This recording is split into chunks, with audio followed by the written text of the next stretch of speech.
नमस्कार दोस्तों, आप सभी का स्वागत है हमारे चैनल ऑल एग्जाम्स PYQ पे। दोस्तों, हमारे चैनल पे जैसा कि आप पहले भी पेट के एग्जामिनेशन के लिए अनेक विषयों की मैराथन देखते रहे हैं। हमने पूरी हिस्ट्री की मैराथन बनाई थी।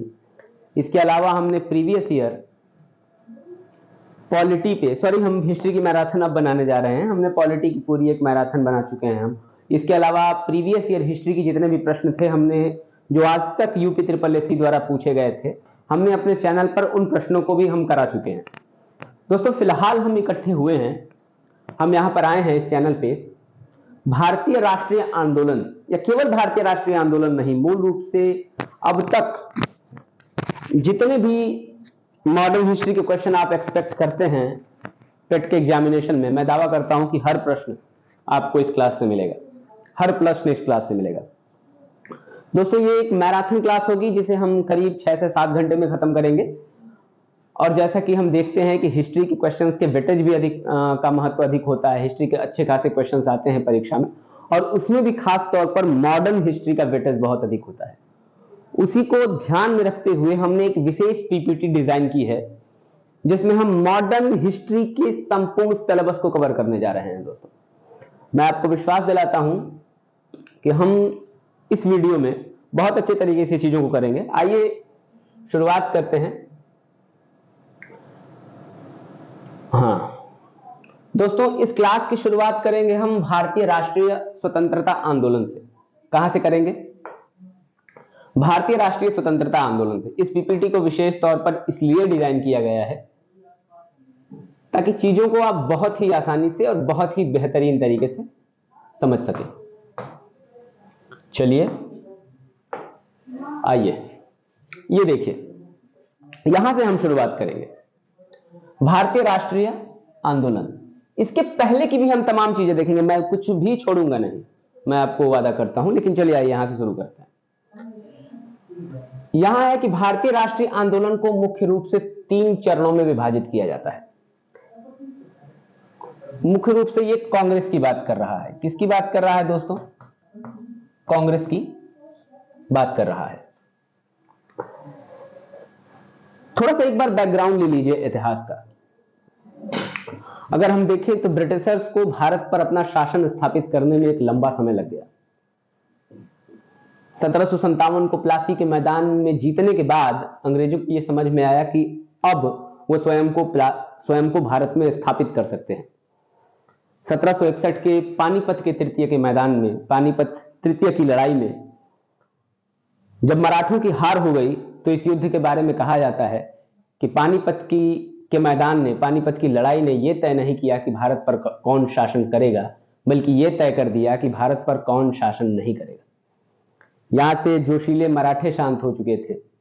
भारत के तमाम वो स्वतंत्र राज्य जो भारत के साम्राज्य पर दावा ठोक सकते थे, उन राज्यों का भी अस्तित्व अब होता रहा, और अंग्रेजों को एक रास्ता मिल गया भारत पर शासन करने का, क्योंकि कोई बहुत बड़ा प्रतिद्वंद्वी अब उनके सामने शायद नहीं रह गया था। 1764 की बक्सर की लड़ाई में अंग्रेजों ने बक्सर की लड़ाई को जब जीता, जब इसमें शाह आलम द्वितीय जो मुगल सम्राट था उसे पराजित किया,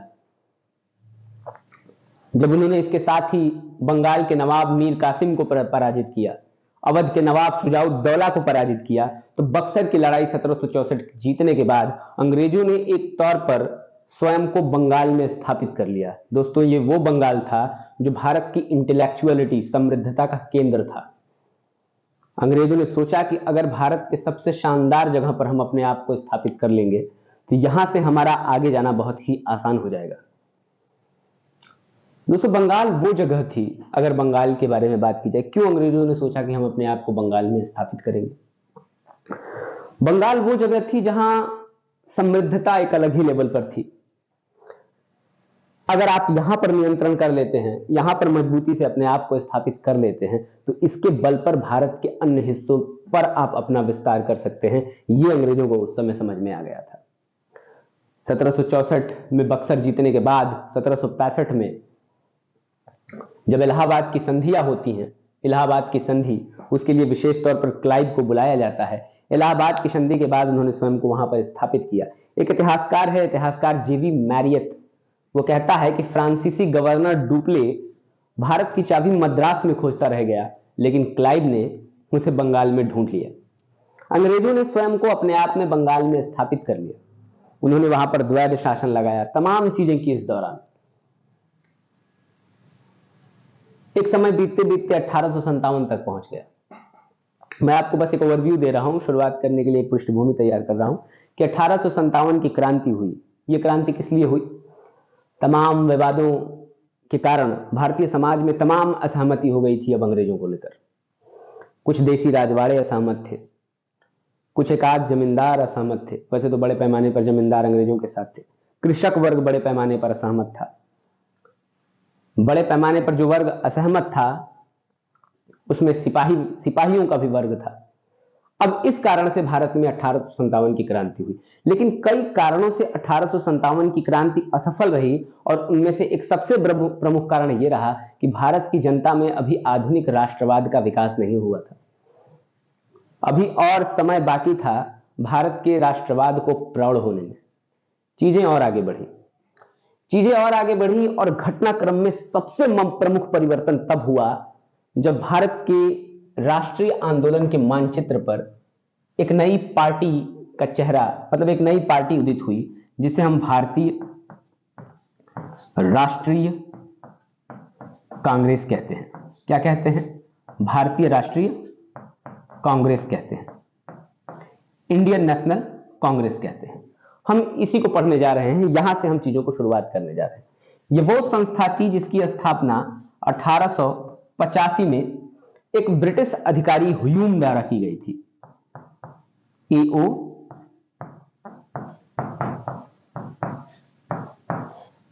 ह्यूम द्वारा की गई थी।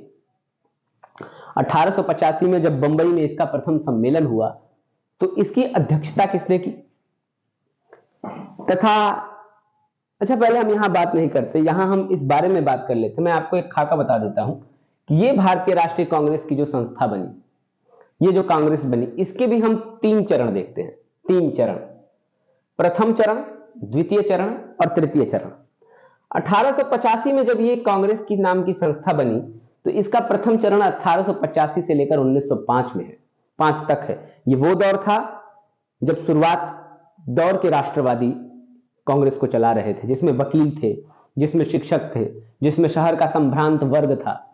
यानी कांग्रेस अभी आम तौर पर भारत की आम जनता से जुड़ी नहीं थी, भारत के आम जनमानस से जुड़ी नहीं थी। यानी कांग्रेस अभी एलीट पार्टी आप कह सकते हैं। लेकिन फिर भी कांग्रेस ने अपने शुरुआती दौर में बहुत सारे सुधार किए, बहुत ही शानदार कार्य किया। लेकिन 1885 से 1905 के इस दौर के बाद 1905 में कांग्रेस ने एक और परिवर्तन का चरण देखा। न सिर्फ कांग्रेस ने देखा, बल्कि भारतीय राष्ट्रीय आंदोलन ने भी परिवर्तन के एक चरण को देखा। यह कैसा चरण था? परिवर्तन के इस चरण में भारत के राष्ट्रवाद के आंदोलन में क्रांति का जोश बढ़ा, क्रांतिवाद का जुड़ाव हुआ। 1905 ये भारत के राजनीतिक इतिहास का, स्वतंत्रता के इतिहास का वह समय है जिस साल बंगाल का विभाजन किया गया। बंगाल के विभाजन ने पूरे देश की मनोदशा को बिल्कुल बदल के रख दिया। बड़े पैमाने पर लोग अंग्रेजों का विरोध करने लगे। लोग ये कहने लगे कि ये ब्रिटिश व्यवस्था हमारे लिए लाभदायक नहीं है, ये ब्रिटिश व्यवस्था हमारे लिए ठीक नहीं है, ये ब्रिटिश व्यवस्था हमारे और हमारे अधिकारों का दमन करने वाली है। यानी इस द्वितीय चरण को जो 1905 से 1919 तक चला, आमतौर पर यह कांग्रेस का वो चरण है जिसमें हमने गर्म दल का उद्भव देखा, जिसमें हमने गोपाल कृष्ण गोखले को देखा। गोखले नरम दल से संबंधित है। जिसमें हमने बाल गंगाधर तिलक को देखा, जिसमें हमने लाला लाजपत राय को देखा, जिसमें हमने विपिन चंद्र पाल को देखा, जिसमें हमने अरविंदो घोष साहब को देखा। मतलब कांग्रेस का एक ऐसा वर्ग जो क्या रहा, आंदोलित रहा। तो यह दूसरा चरण था। कांग्रेस का फिर एक तीसरा चरण भी शुरू हुआ, और कांग्रेस के इस तीसरे चरण का प्रतिनिधित्व करने के लिए एक नया व्यक्ति राष्ट्र के पटल पर आया, और यहां से 1919 से इस व्यक्ति ने पूरे राष्ट्र की क्रांति की धारा को अपनी दिशा में घुमाया। ये 2 कदम जिस तरफ चल पड़े, पूरा राष्ट्रीय आंदोलन उस तरफ चल पड़ा। 1919 से 1947 के आंदोलन के दौर को हम गांधीवादी दौर कहते हैं। हम सभी जानते हैं कि 1915 में भारत में महात्मा गांधी वापस लौटे थे। 1915 से 16 के दौरान लगभग 1 वर्ष तक भारत के हर गांव में महात्मा गांधी घूमे, हर क्षेत्र में महात्मा गांधी घूमे, भारत को जाना, भारत को पहचाना, क्योंकि महात्मा गांधी के राजनीतिक गुरु गोपाल कृष्ण गोखले ने कहा था कि अगर भारत को जानना है तो सबसे पहले भारत का भ्रमण जरूरी है। 1917 में पहली बार महात्मा गांधी चंपारण के राष्ट्रीय आंदोलन से, भारत के राष्ट्रीय आंदोलन से जुड़े और 1919 से लगभग 1947 तक भारत के कांग्रेस के चरण को हम गांधीवादी चरण के रूप में जानते हैं। चलिए, मैंने आपको अपने हिसाब से एक ओवरव्यू बनाने का प्रयास किया। अब यहां से हम चीजों को अकॉर्डिंग टू हमारी पीपीटी के हिसाब से करना शुरू करते हैं। मैं आपको विश्वास दिलाता हूं, फिर से कहता हूं कि बहुत ही शानदार तरीके से हम चीजों को करेंगे। आइए अब स्टार्ट करते हैं अपनी पीपीटी को। चलिए देखिए, भारतीय राष्ट्रीय कांग्रेस, जिसे हम कांग्रेस के रूप में जानते हैं, इंडियन नेशनल कांग्रेस। अगर आपसे पूछे कोई कि इस इंडियन नेशनल कांग्रेस का पूर्व का नाम क्या था, तो आप क्या बताएंगे? क्योंकि 1885 में जब यह संस्था स्थापित की गई, किसके द्वारा? एलन ऑक्टेवियन ह्यूम के द्वारा। उस समय इस संस्था का नाम इंडियन नेशनल कांग्रेस नहीं था, उस समय इस संस्था का नाम इंडियन नेशनल यूनियन था, भारतीय राष्ट्रीय संघ। क्या नाम था? INU, भारतीय राष्ट्रीय यूनियन। तो फिर यह कांग्रेस क्यों हुआ? यह कांग्रेस हुआ एक व्यक्ति की सिफारिश पर, जिसे हम क्या कहते हैं? दादा भाई नौरोजी। दादा भाई नौरोजी की सिफारिश पर इस पार्टी का नाम बदलकर क्या किया गया? कांग्रेस कर दिया गया। इंडियन नेशनल यूनियन से बदलकर इस पार्टी का नाम इंडियन नेशनल कांग्रेस कह दिया गया। आमतौर पर कांग्रेस शब्द अगर पूछा जाएगा तो अमेरिका से लिया गया। ठीक है, चलिए यहां से आगे बढ़ते हैं। कांग्रेस का पहला सम्मेलन हुआ कहां पर?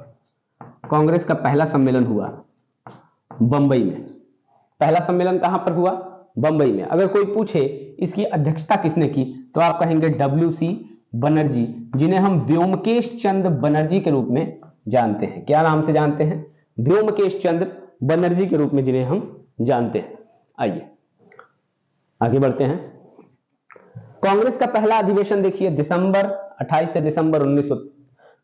30 दिसंबर 1885 को बंबई स्थित गोकुलदास तेजपाल संस्कृत विद्यालय, एक स्कूल था वहां पे बॉम्बे में, जिसे गोकुलदास तेजपाल संस्कृत का कॉलेज था, उसी के परिसर में यह सम्मेलन आयोजित किया गया।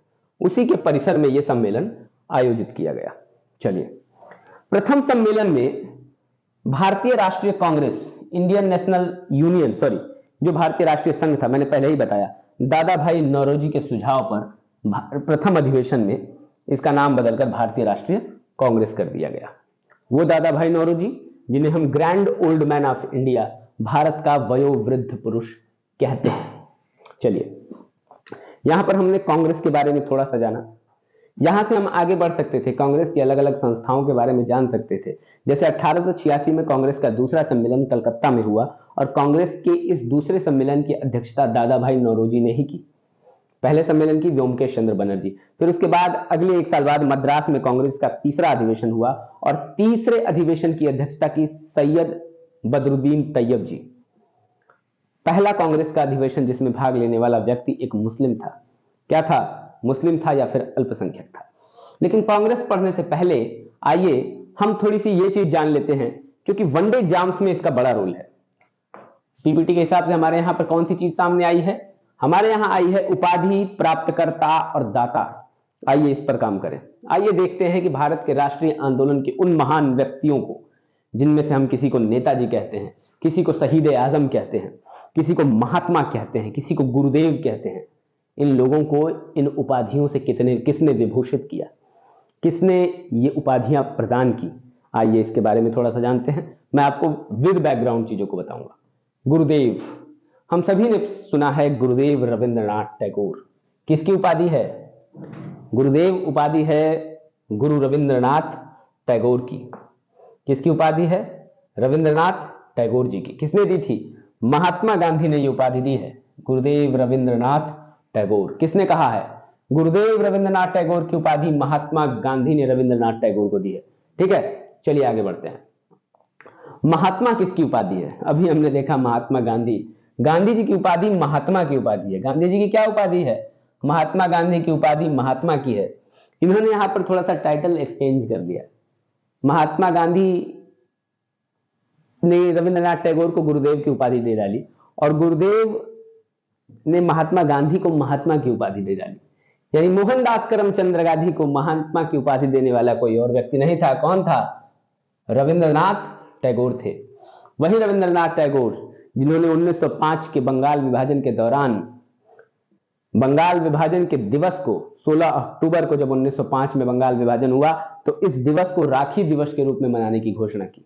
ये वही रविंद्रनाथ टैगोर हैं, एशिया के पहले व्यक्ति जिन्हें नोबेल पुरस्कार दिया गया। किसके लिए? शांति के लिए, गीतांजलि लिखने के लिए। जब गीतांजलि में वो लिखते हैं, माई हेवन कविता पढ़ी होगी आप लोगों ने, हमने अपनी क्लास में माई हेवन नाम की कविता पढ़ी थी, क्लास 10th या 11th में थी, मुझे याद तो नहीं आ रही है। आप पढ़ेंगे तो वो गीतांजलि का पार्ट है जहां कहा गया है कि where the education is free, where the head is held high and mind is without fear. तमाम। चलिए यहां आगे बढ़ते हैं। महात्मा की उपाधि किसने दी गांधी जी को? रविंद्रनाथ टैगोर ने। किसकी उपाधि थी? महात्मा की उपाधि थी। सुभाष चंद्र बोस की उपाधि क्या है? नेताजी सुभाष चंद्र बोस हम कहते हैं। नेताजी सुभाष चंद्र बोस। जब नेताजी जर्मनी गए, किससे मिलने? जर्मनी के नाजीवादी शासक एडोल्फ हिटलर से मिलने गए, तो एडोल्फ हिटलर ने उन्हें नेताजी कहकर संबोधित किया। आगे देखिए, वल्लभ भाई पटेल अपने शानदार नेतृत्व के लिए इन्हें भारत का बिस्मार्क भी कहते हैं। भारत का बिस्मार्क क्यों कहते हैं? यह वही बिस्मार्क था जिसने जर्मनी के एकीकरण में बहुत ही शानदार योगदान दिया। Auto Bismarck. उन्हीं बिस्मार्क के नाम पर वल्लभ भाई पटेल को भारत का बिस्मार्क कहते हैं, क्योंकि भारत के सैकड़ों रियासतों को जोड़कर एक संपूर्ण, एक स्वतंत्र और एक शक्तिशाली भारत बनाने का भगीरथ प्रयास जिसने किया, हम उन्हें किस नाम से जानते हैं? हम उन्हें सरदार वल्लभ भाई पटेल के नाम से जानते हैं। लेकिन वल्लभ भाई पटेल को यहां प्रश्न है कि सरदार की उपाधि किसने दी? 1928 का वो आंदोलन, जिस आंदोलन में उन्होंने किसानों के नेतृत्व के लिए बड़ा ही शानदार काम किया, वारदोली सत्याग्रह। तो वारदोली की महिलाओं ने कहा कि आप तो सरदार हैं, तो वारदोली की महिलाओं की तरफ से महात्मा गांधी जी ने किसे? सरदार वल्लभ भाई पटेल को सरदार की उपाधि दी। याद रखिएगा, इन्हें हम भारत का बिस्मार्क भी कहते हैं, इन्हें हम भारत का लौह पुरुष, आयरन मैन ऑफ इंडिया भी कहते हैं। याद रखिएगा। अगले प्रश्न पर आ जाइए। देश रत्न या अजात शत्रु किसे कहते हैं? देश रत्न राजेंद्र प्रसाद। अजात शत्रु राजेंद्र प्रसाद। अगर आप हिंदी का आरओ दे रहे हो, रिव्यू ऑफिसर का एग्जाम दे रहे हैं, समीक्षा अधिकारी का, तो निश्चित तौर पर अजात शत्रु आपके लिए बड़ा ही इंपॉर्टेंट शब्द है। क्यों? क्योंकि हिंदी में पूछा जाता है। अजात शत्रु, इसका अर्थ है जिसके शत्रु ने जन्म नहीं लिया हो, उसे हम क्या कहेंगे? अजात शत्रु। मतलब ऐसा व्यक्ति है कि जिसका कोई शत्रु ही ना हो। अजात शत्रु, जिसका शत्रु ही न जन्मा हो। डॉक्टर राजेंद्र प्रसाद, इन्हें हम देश रत्न के नाम से भी जानते हैं। महात्मा गांधी ने ये उपाधि दी थी। किसने दी थी? महात्मा गांधी ने ही अजात शत्रु की उपाधि दी। किसे? डॉक्टर राजेंद्र प्रसाद को। अगले पर आ जाइए। मोहम्मद अली जिन्ना, आपने पाकिस्तान में इन्हें कायदे आजम कहते हुए सुना गया होगा। कायदे आजम मोहम्मद अली जिन्ना। कायदे आजम की उपाधि महात्मा गांधी ने किसे दी? मोहम्मद अली जिन्ना को। कौन सी उपाधि दी? कायदे आजम की उपाधि दी। आइए अगला देखते हैं। देश नायक। देश नायक कौन है? सुभाष चंद्र बोस। सुभाष चंद्र बोस की उपाधि क्या है? नेताजी सुभाष चंद्र बोस को नेताजी की उपाधि हिटलर ने दी, लेकिन नेताजी सुभाष चंद्र बोस को देश नायक, यहां पर देशा नायक हो गया है, आई एम सो सॉरी, ये देश नायक है दोस्तों। देश नायक Subhash Chandra Bose. Leader, national leader किसने कहा सुभाष चंद्र बोस को? ये कहा है रविंद्रनाथ टैगोर ने। गुरुदेव रविंद्रनाथ टैगोर ने सुभाष चंद्र बोस को देश नायक कहा है। क्या कहा है? कि आप देश के नायक हैं। किसने कहा है? गुरुदेव रविंद्रनाथ टैगोर। आगे बढ़िए। विवेकानंद को स्वामी विवेकानंद की उपाधि, बचपन में इनका नाम क्या है? नरेंद्र। नरेंद्र की उपाधि है, नरेंद्र इनका नाम था। नरेंद्र दत्त को विवेकानंद की उपाधि किसने दी? किसने कहा कि आप स्वामी विवेकानंद हैं? खेतड़ी के महाराज स्वामी विवेकानंद से इतने प्रभावित हुए, महाराजा खेतड़ी, कि उन्होंने किस नाम से दे दिया? स्वामी विवेकानंद की उपाधि दी। वो व्यक्ति जो भारत के विषय में कहता है कि हमारा धर्म आज रसोई घरों तक सीमित होकर रह गया है, आज हम बिल्कुल वही हो गए हैं कि हमें छुओ मत, हमें छुओ मत, हम बिल्कुल यही होकर रह गए हैं। न कोई तर्क है, न कोई दर्शन, हम बिल्कुल मृत प्राय हो चुके हैं। वो कहते हैं कि आधा से अधिक भारत पागल हो चुका है, और अगर हम विश्व की धारा से इसी प्रकार कटे रहे तो हमारा सर्वस्व समाप्त हो जाएगा। किसने कहा? नव वेदांत। नव वेदांत के प्रखर प्रणेता कौन? नव वेदांत के स्वामी विवेकानंद। नव वेदांत क्यों? जो कहते हैं कि युवाओं के लिए बहुत जरूरी है कि गीता पढ़ने से अच्छा है कि फुटबॉल खेलें, क्योंकि फुटबॉल खेलने से उनके स्नायुओं में रक्त का संचार होगा। किसने कहा है? विवेकानंद ने कहा है। आगे बढ़ते हैं। विवेकानंद को स्वामी विवेकानंद की उपाधि खेतड़ी के महाराज ने दी। राष्ट्रपिता की उपाधि महात्मा गांधी को father of the nation Subhash Chandra Bose ने कहा। किसने कहा? सुभाष चंद्र बोस ने कहा। याद रखिएगा, ये राष्ट्रीय आंदोलन की हम बात कर रहे हैं, हम छोटे लोगों की बात नहीं कर रहे हैं। आज हम देखते हैं कि हम छोटे लेवल पर एक दूसरे से भिड़ जाते हैं, इसलिए लड़ जाते हैं कि कोई नेहरू वाला है यहाँ पर, कोई गांधी वाला है, कोई यहाँ तक कि भगत सिंह की बात सिर्फ इसलिए करता है क्योंकि वो किसी और को नहीं जानता, वो वास्तव में वो भगत सिंह को भी नहीं जानता। हम इन नेताओं के नाम पर, हम अपने इन राष्ट्रीय आंदोलनकर्ताओं के नाम पर बहस करते फिरते हैं, लेकिन वास्तव में हम इन्हें कितना जानते हैं।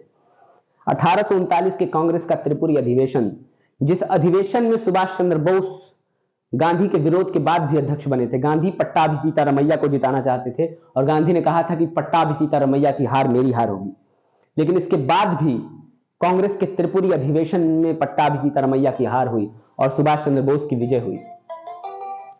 सुभाष चंद्र बोस की विजय हुई। सॉरी दोस्तों, बीच में एक जरूरी कॉल अटेंड करनी पड़ी, इसलिए क्लास थोड़ी सी ब्रेक करनी पड़ी। हम कहाँ थे? हमने देखा था कि राष्ट्रपिता की उपाधि महात्मा गांधी। हाँ, हम एक बड़े ही इंपॉर्टेंट टॉपिक पर चर्चा कर रहे थे। मैंने कहा कि आज छोटी छोटी बातों पर हम एक दूसरे से लड़ जाते हैं और हम राष्ट्रीय आंदोलन के नेताओं का आकलन करने लग जाते हैं। हम इस बात पर पहुंचे थे कि महात्मा गांधी के विरोध के बाद भी सुभाष चंद्र बोस चुनाव जीते। 1839 का त्रिपुरी अधिवेशन, पट्टाभी सीतारमैया की हार हुई। सुभाष चंद्र बोस अपना मंत्रिमंडल नहीं बना पाए और गांधी जी की से कुछ टकराहटों के कारण उन्हें कांग्रेस छोड़नी पड़ी, या उस दौरान अध्यक्ष का पद छोड़ना पड़ा 1939 का, और उनके बाद राजेंद्र प्रसाद कांग्रेस के अध्यक्ष बने। लेकिन मैटर क्या था? मामला यह है कि उसके बाद कांग्रेस में एक नई पार्टी फॉरवर्ड ब्लॉक की स्थापना की सुभाष चंद्र बोस ने, और इतना सब होने के बाद भी राष्ट्रीय आंदोलन के उस नायक ने महात्मा गांधी को राष्ट्रपिता की उपाधि दी। फिर मैं वही कहूंगा कि ह्यूमैनिटी में कोई एक पर्सपेक्टिव नहीं होता। जो लोग इतने महान ध्येय में लगे हैं वो अलग अलग रास्तों से जाते हैं, एक दूसरे से असहमत होते हैं, लेकिन इस असहमति के बाद भी वो मूल ध्येय को नहीं भूलते, वो एक दूसरे का सम्मान नहीं भूलते। आइए, सुभाष चंद्र बोस को महात्मा गांधी, राष्ट्रपिता की उपाधि महात्मा गांधी को किसने दी? सुभाष चंद्र बोस ने। अगला देखते हैं। अगला क्या है? राजा की उपाधि। हम राजा राम मोहन राय को राजा की उपाधि देते हैं। राम मोहन राय भारतीय नवजागरण के पिता कहा जाता है इन्हें। क्या कहा जाता है? नवजागरण का पिता कहते हैं हमने। फादर ऑफ इंडियन रेनेसां, भारतीय नवजागरण का पिता। उस दौर में जब भारतीय राष्ट्रवाद की तो बात छोड़िए, भारत का स्वाभिमान सो रहा था, जिस दौर में हम सती प्रथा हमारे समाज में थी, जिस दौर में हम बालिका शिक्षा को एकदम खराब समझते थे, उस दौर में भारत के राष्ट्रीय आंदोलन, राष्ट्रीय चेतना को जिसने जगाने का कार्य किया, हम उन्हें राजा राम मोहन राय के रूप में जानते हैं। इन्हीं राजा राम मोहन राय ने आत्मीय सभा की स्थापना की है।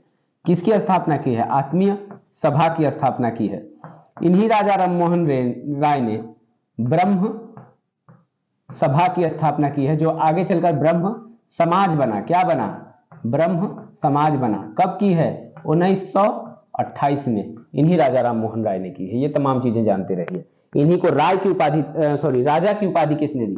राजा राम मोहन राय को राजा की उपाधि मुगल सम्राट अकबर द्वितीय ने दी, अकबर सेकंड ने दी।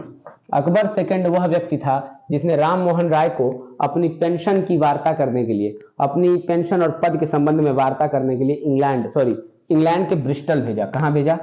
इंग्लैंड भेजा। ब्रिटिश नेतृत्व से रानी या राजा से बात करने के लिए इंग्लैंड भेजा, और वहीं पर इंग्लैंड में राम मोहन राय की मृत्यु भी हो गई, ब्रिस्टल में। आज उनकी समाधि भी है। ये सारी चीजें याद रखिएगा। तो अकबर द्वितीय ने उन्हें राजा की उपाधि देकर अपनी तरफ से राजा बनाकर भेजा था। ये चीजें याद रखिएगा। आइए आगे देखें। अब यहां से हमने थोड़ी मोड़ी उपाधियां देख ली, उपाधियां जान गए हम। आइए, जो सबसे इंपॉर्टेंट चीज है, यहां से भी प्रश्न खूब पूछता है कि भारतीय राष्ट्रीय आंदोलन से संबंधित महत्वपूर्ण संगठन और संस्थाएं।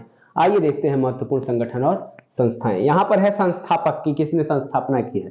यहां पर है संस्थाओं का वर्ष। यहां पर है, सॉरी ये थोड़ा सा उल्टा कर दिया है हमारे दोस्त ने। यहाँ पर संस्थापक, संस्थाएं और वर्ष है, हम यहाँ क्लियर कर लेते हैं। ये संस्थापना का वर्ष है, ठीक है।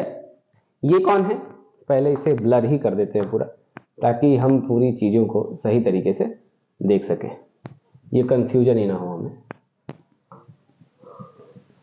ठीक है।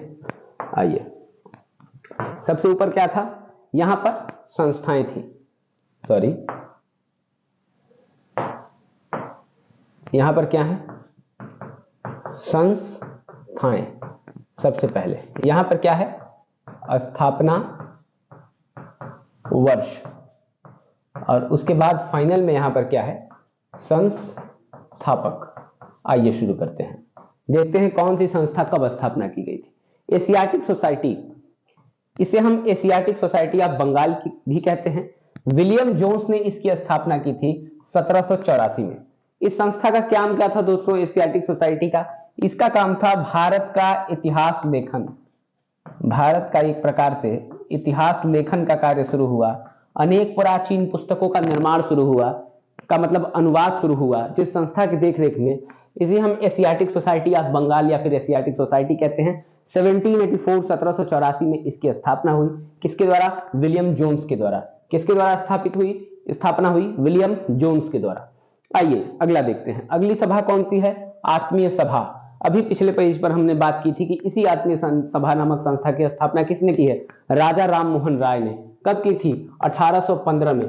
किसने की थी, राजा राम मोहन राय जी ने। राजा की उपाधि किसने दी है, अकबर द्वितीय ने दी थी। आइए हम अगली संस्था की बात करते हैं, अगली संस्था की बात करते हैं। अगली संस्था कौन है, युवा बंगाल आंदोलन। ये युवा बंगाल आंदोलन का प्रणेता कौन है, हेनरी विवियन डेरोजियो। कौन है, Henry Vivian Derozio, Henry Vivian Derozio. क्या नाम जानते हैं हम, हेनरी लुई विवियन डेरोजियो। ये कौन थे, युवा बंगाल आंदोलन के प्रणेता थे, एक एंग्लो इंडियन। 1826 में इन्होंने किस संस्था की स्थापना की है, युवा बंगाल आंदोलन की स्थापना की। याद रखिएगा, हेनरी विवियन डेरोजियो बहुत ही कम उम्र में उस दौरान भारत के सबसे शानदार लोगों में शामिल थे। कौन, हेनरी विवियन डेरोजियो। अगला देखिए, ब्रह्म समाज आंदोलन। किस समाज आंदोलन के बारे में हम बात कर रहे हैं, ब्रह्म समाज आंदोलन। क्या है ब्रह्म समाज आंदोलन, 1828 में यह ब्रह्म समाज या ब्रह्म सभा नाम की संस्था अस्तित्व में आई। किसके द्वारा, राजा राम मोहन राय के द्वारा। ये वही राजा राम मोहन राय हैं जो एकेश्वरवाद में विश्वास रखते हैं। किसमें, कहते हैं कि एक ईश्वर है, एकेश्वरवाद में विश्वास रखते हैं। इन्हीं राजा राम मोहन राय की बुक है एकेश्वरवादियों का उपहार, लिख लीजिए, एकेश्वरवादियों का उपहार, अ गिफ्ट टू मोनोथेइस्ट, इनकी बुक का नाम है, ठीक है। राजा राम मोहन राय, इन्हीं राजा राम मोहन राय के सहयोग से 1829 में सती प्रथा की क्या की गई थी, समाप्ति की गई थी। आइए आगे बढ़ते हैं, अगली सभा का क्या नाम है, तत्व बोधिनी सभा। कौन सी सभा, तत्व बोधिनी सभा। महर्षि देवेंद्रनाथ ठाकुर, महर्षि देवेंद्रनाथ टैगोर ने किस संस्था की स्थापना की है, तत्व बोधिनी सभा की स्थापना की है। कब, 1839 में। कब की है, 1839 में। राजा राम मोहन राय के बाद ब्रह्म समाज का नेतृत्व अगर किसी व्यक्ति ने किया है तो वो देवेंद्रनाथ टैगोर ने किया है। देवेंद्रनाथ टैगोर, इन्हीं देवेंद्रनाथ टैगोर ने 1839 में जो संस्था की स्थापना की उसे हम तत्वबोधिनी सभा के नाम से जानते हैं। आइए अगला देखते हैं, परमहंस मंडली। अब यह परमहंस मंडली क्या है, क्योंकि हमने रामकृष्ण परमहंस मिशन सुना है, रामकृष्ण मिशन सुना है, लेकिन ये वो नहीं है, ये परमहंस मंडली है। तो आइए देखते हैं परमहंस मंडली क्या है। 1849 में इस संस्था की स्थापना होती है। कब, 1849, 1849 में। किस संस्था की, परमहंस मंडली की। किसने की, आत्माराम पांडुरंग और बालकृष्ण ने। किसने की, आत्माराम पांडुरंग, बालकृष्ण जयकर और दादोबा पांडुरंग। किसने किसने की है, आत्माराम पांडुरंग, बालकृष्ण जयकर और दादोबा पांडुरंग। आत्माराम पांडुरंग, दादोबा पांडुरंग और बालकृष्ण जयकर ने किस संस्था की, परमहंस मंडली की। कब की, 1849 में। ये लोग जातिवाद में, जात पात में विश्वास नहीं रखते थे। आमतौर पर यह भारतीय राष्ट्रीय आंदोलन का वो दौर था जब जाति पात अपने चरम पर थी, तो लेकिन ये लोग जाति पात में विश्वास नहीं रखते थे। आमतौर पर इनकी सभाओं में निम्न जाति के लोगों द्वारा खाना परोसा जाता था, ठीक है। अगली संस्था का नाम देखिए, रहनुमाई मजदयासन सभा। नाम से ही लग रहा है थोड़ा सा कुछ अलग, पारसी लोगों की सभा है। किसकी सभा है, पारसी लोगों की सभा है। क्या नाम है, रहनुमाई मजदयासन सभा। उस दौरान भारत के इतिहास का सबसे बड़ा पारसी आज तक का क्या नाम से जानते हैं? दादा भाई नौरोजी। क्या नाम से जानते हैं? दादा भाई नौरोजी। किसे? रहनुमाई मजदयासन सभा 1851 के संस्थापक को हम दादा भाई नौरोजी के नाम से जानते हैं। दादा भाई नौरोजी के नाम से जानते हैं। किस संस्था में? रहनुमाई मजदयासन सभा। आइए अगला देखते हैं, बालिका विद्यालय। बालिका विद्यालय, इस संस्था के संस्थापक कौन है? ज्योतिबा फूले। ज्योतिबा फूले। ज्योतिबा फूले। ज्योतिबा फूले के बारे में आप क्या जानते हैं? ये वही ज्योतिबा फूले हैं जिन्होंने भारत में महिला शिक्षा के लिए बहुत ही शानदार काम किया है। किसके लिए काम किया है? महिला शिक्षा के लिए बहुत ही शानदार काम किया है। ये वही ज्योतिबा फूले हैं जिन्होंने निम्न जातियों पर होने वाले अत्याचारों के विरुद्ध सत्य शोधक समाज की स्थापना की। किस संस्था की स्थापना की? सत्य शोधक समाज की संस्थापना की। ये वही महात्मा फूले हैं जिनकी पत्नी सावित्रीबाई फूले और उन्होंने मिलकर समाज को बदलने का शानदार काम किया था। तो बालिका विद्यालय 1851 में किसने खोला है? ज्योतिबा फूले। चलिए आगे बढ़ते हैं। Mohammedan literary society. ये मोहम्मदन लिटरेरी सोसाइटी क्या है दोस्तों? 1863 में। सन याद करिए कब? Mohammedan literary society. Mohammedan literary society किसके द्वारा? अब्दुल लतीफ के द्वारा। किसके द्वारा खोली गई है? अब्दुल लतीफ के द्वारा। किसके द्वारा? अब्दुल लतीफ के द्वारा। दोस्तों आपको चीजों को अंतिम समय में तेजी से रिवाइज करना होगा। जो इंपॉर्टेंट है उसे खास तौर पर अब्दुल लतीफ द्वारा 1863 में किस संस्था का? मोहम्मदन लिटरेरी सोसाइटी की स्थापना की गई है। आगे आइए, वेद समाज के संस्थापक कौन है? किस समाज के? वेद समाज के। वेद समाज। आपने ब्रह्म समाज पढ़ा लेकिन क्या वेद समाज पढ़ा? के श्रीधरालु नायडू। कौन है? के श्रीधरालु नायडू। कौन सा समाज हम पढ़ रहे हैं? वेद समाज। संस्थापक कौन है? के श्रीधरालु नायडू।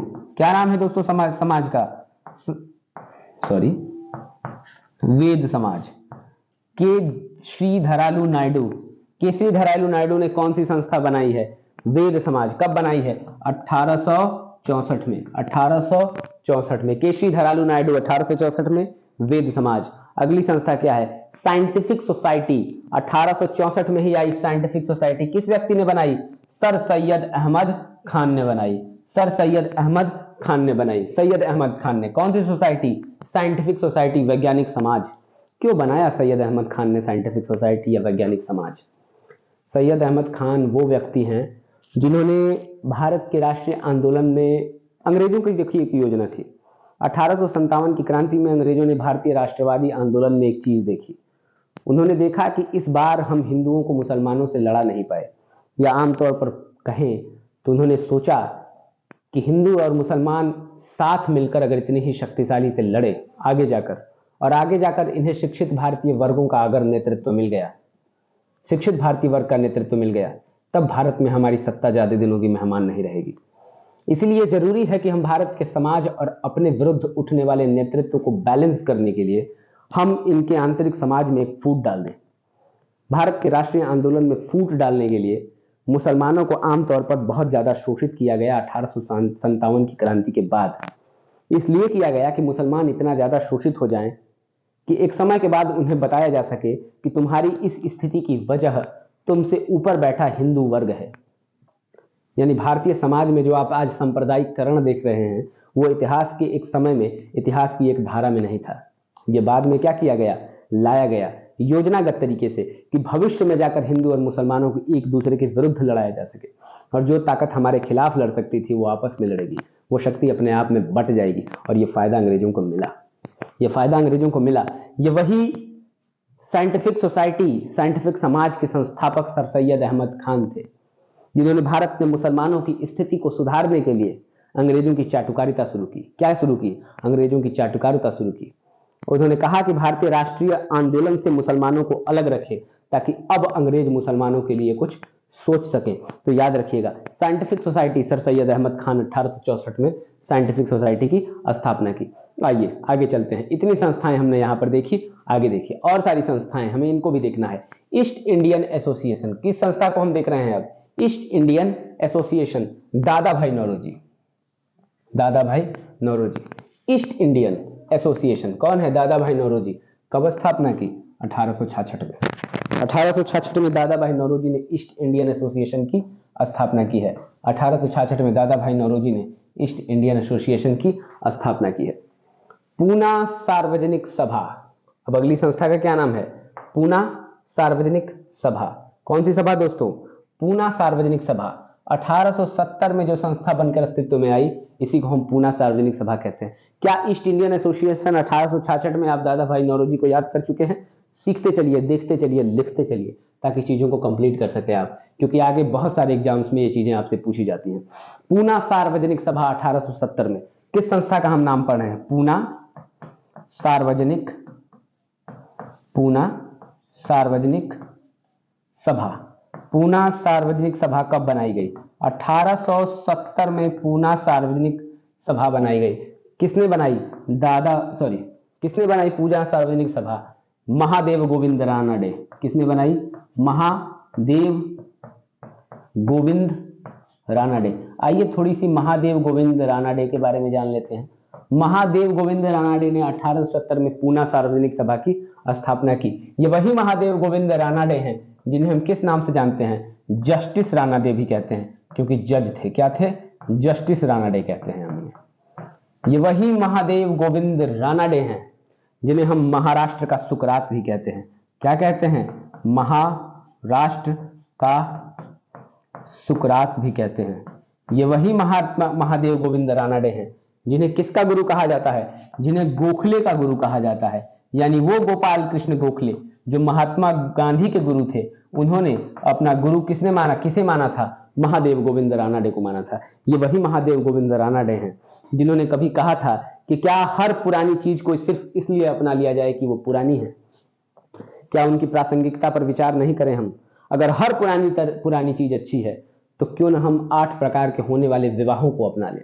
क्यों न हम राक्षसी विवाह को अपना लें, आर्ष विवाह को, क्योंकि उन परंपराओं का उल्लेख है। यानी ये वो लोग थे जिन्होंने देखा कि भारतीय समाज को सिर्फ पुरातन चीजों के नाम पर नहीं अपनाना चाहिए, पुरातन समय में जो चीजें अच्छी थी उनके हिसाब से अपनाना चाहिए, नए में हम जो सुधार ला सकते हैं उस हिसाब से अपनाना चाहिए। यही कारण है कि इतने समय बाद भी आज हम इन्हें याद कर रहे हैं।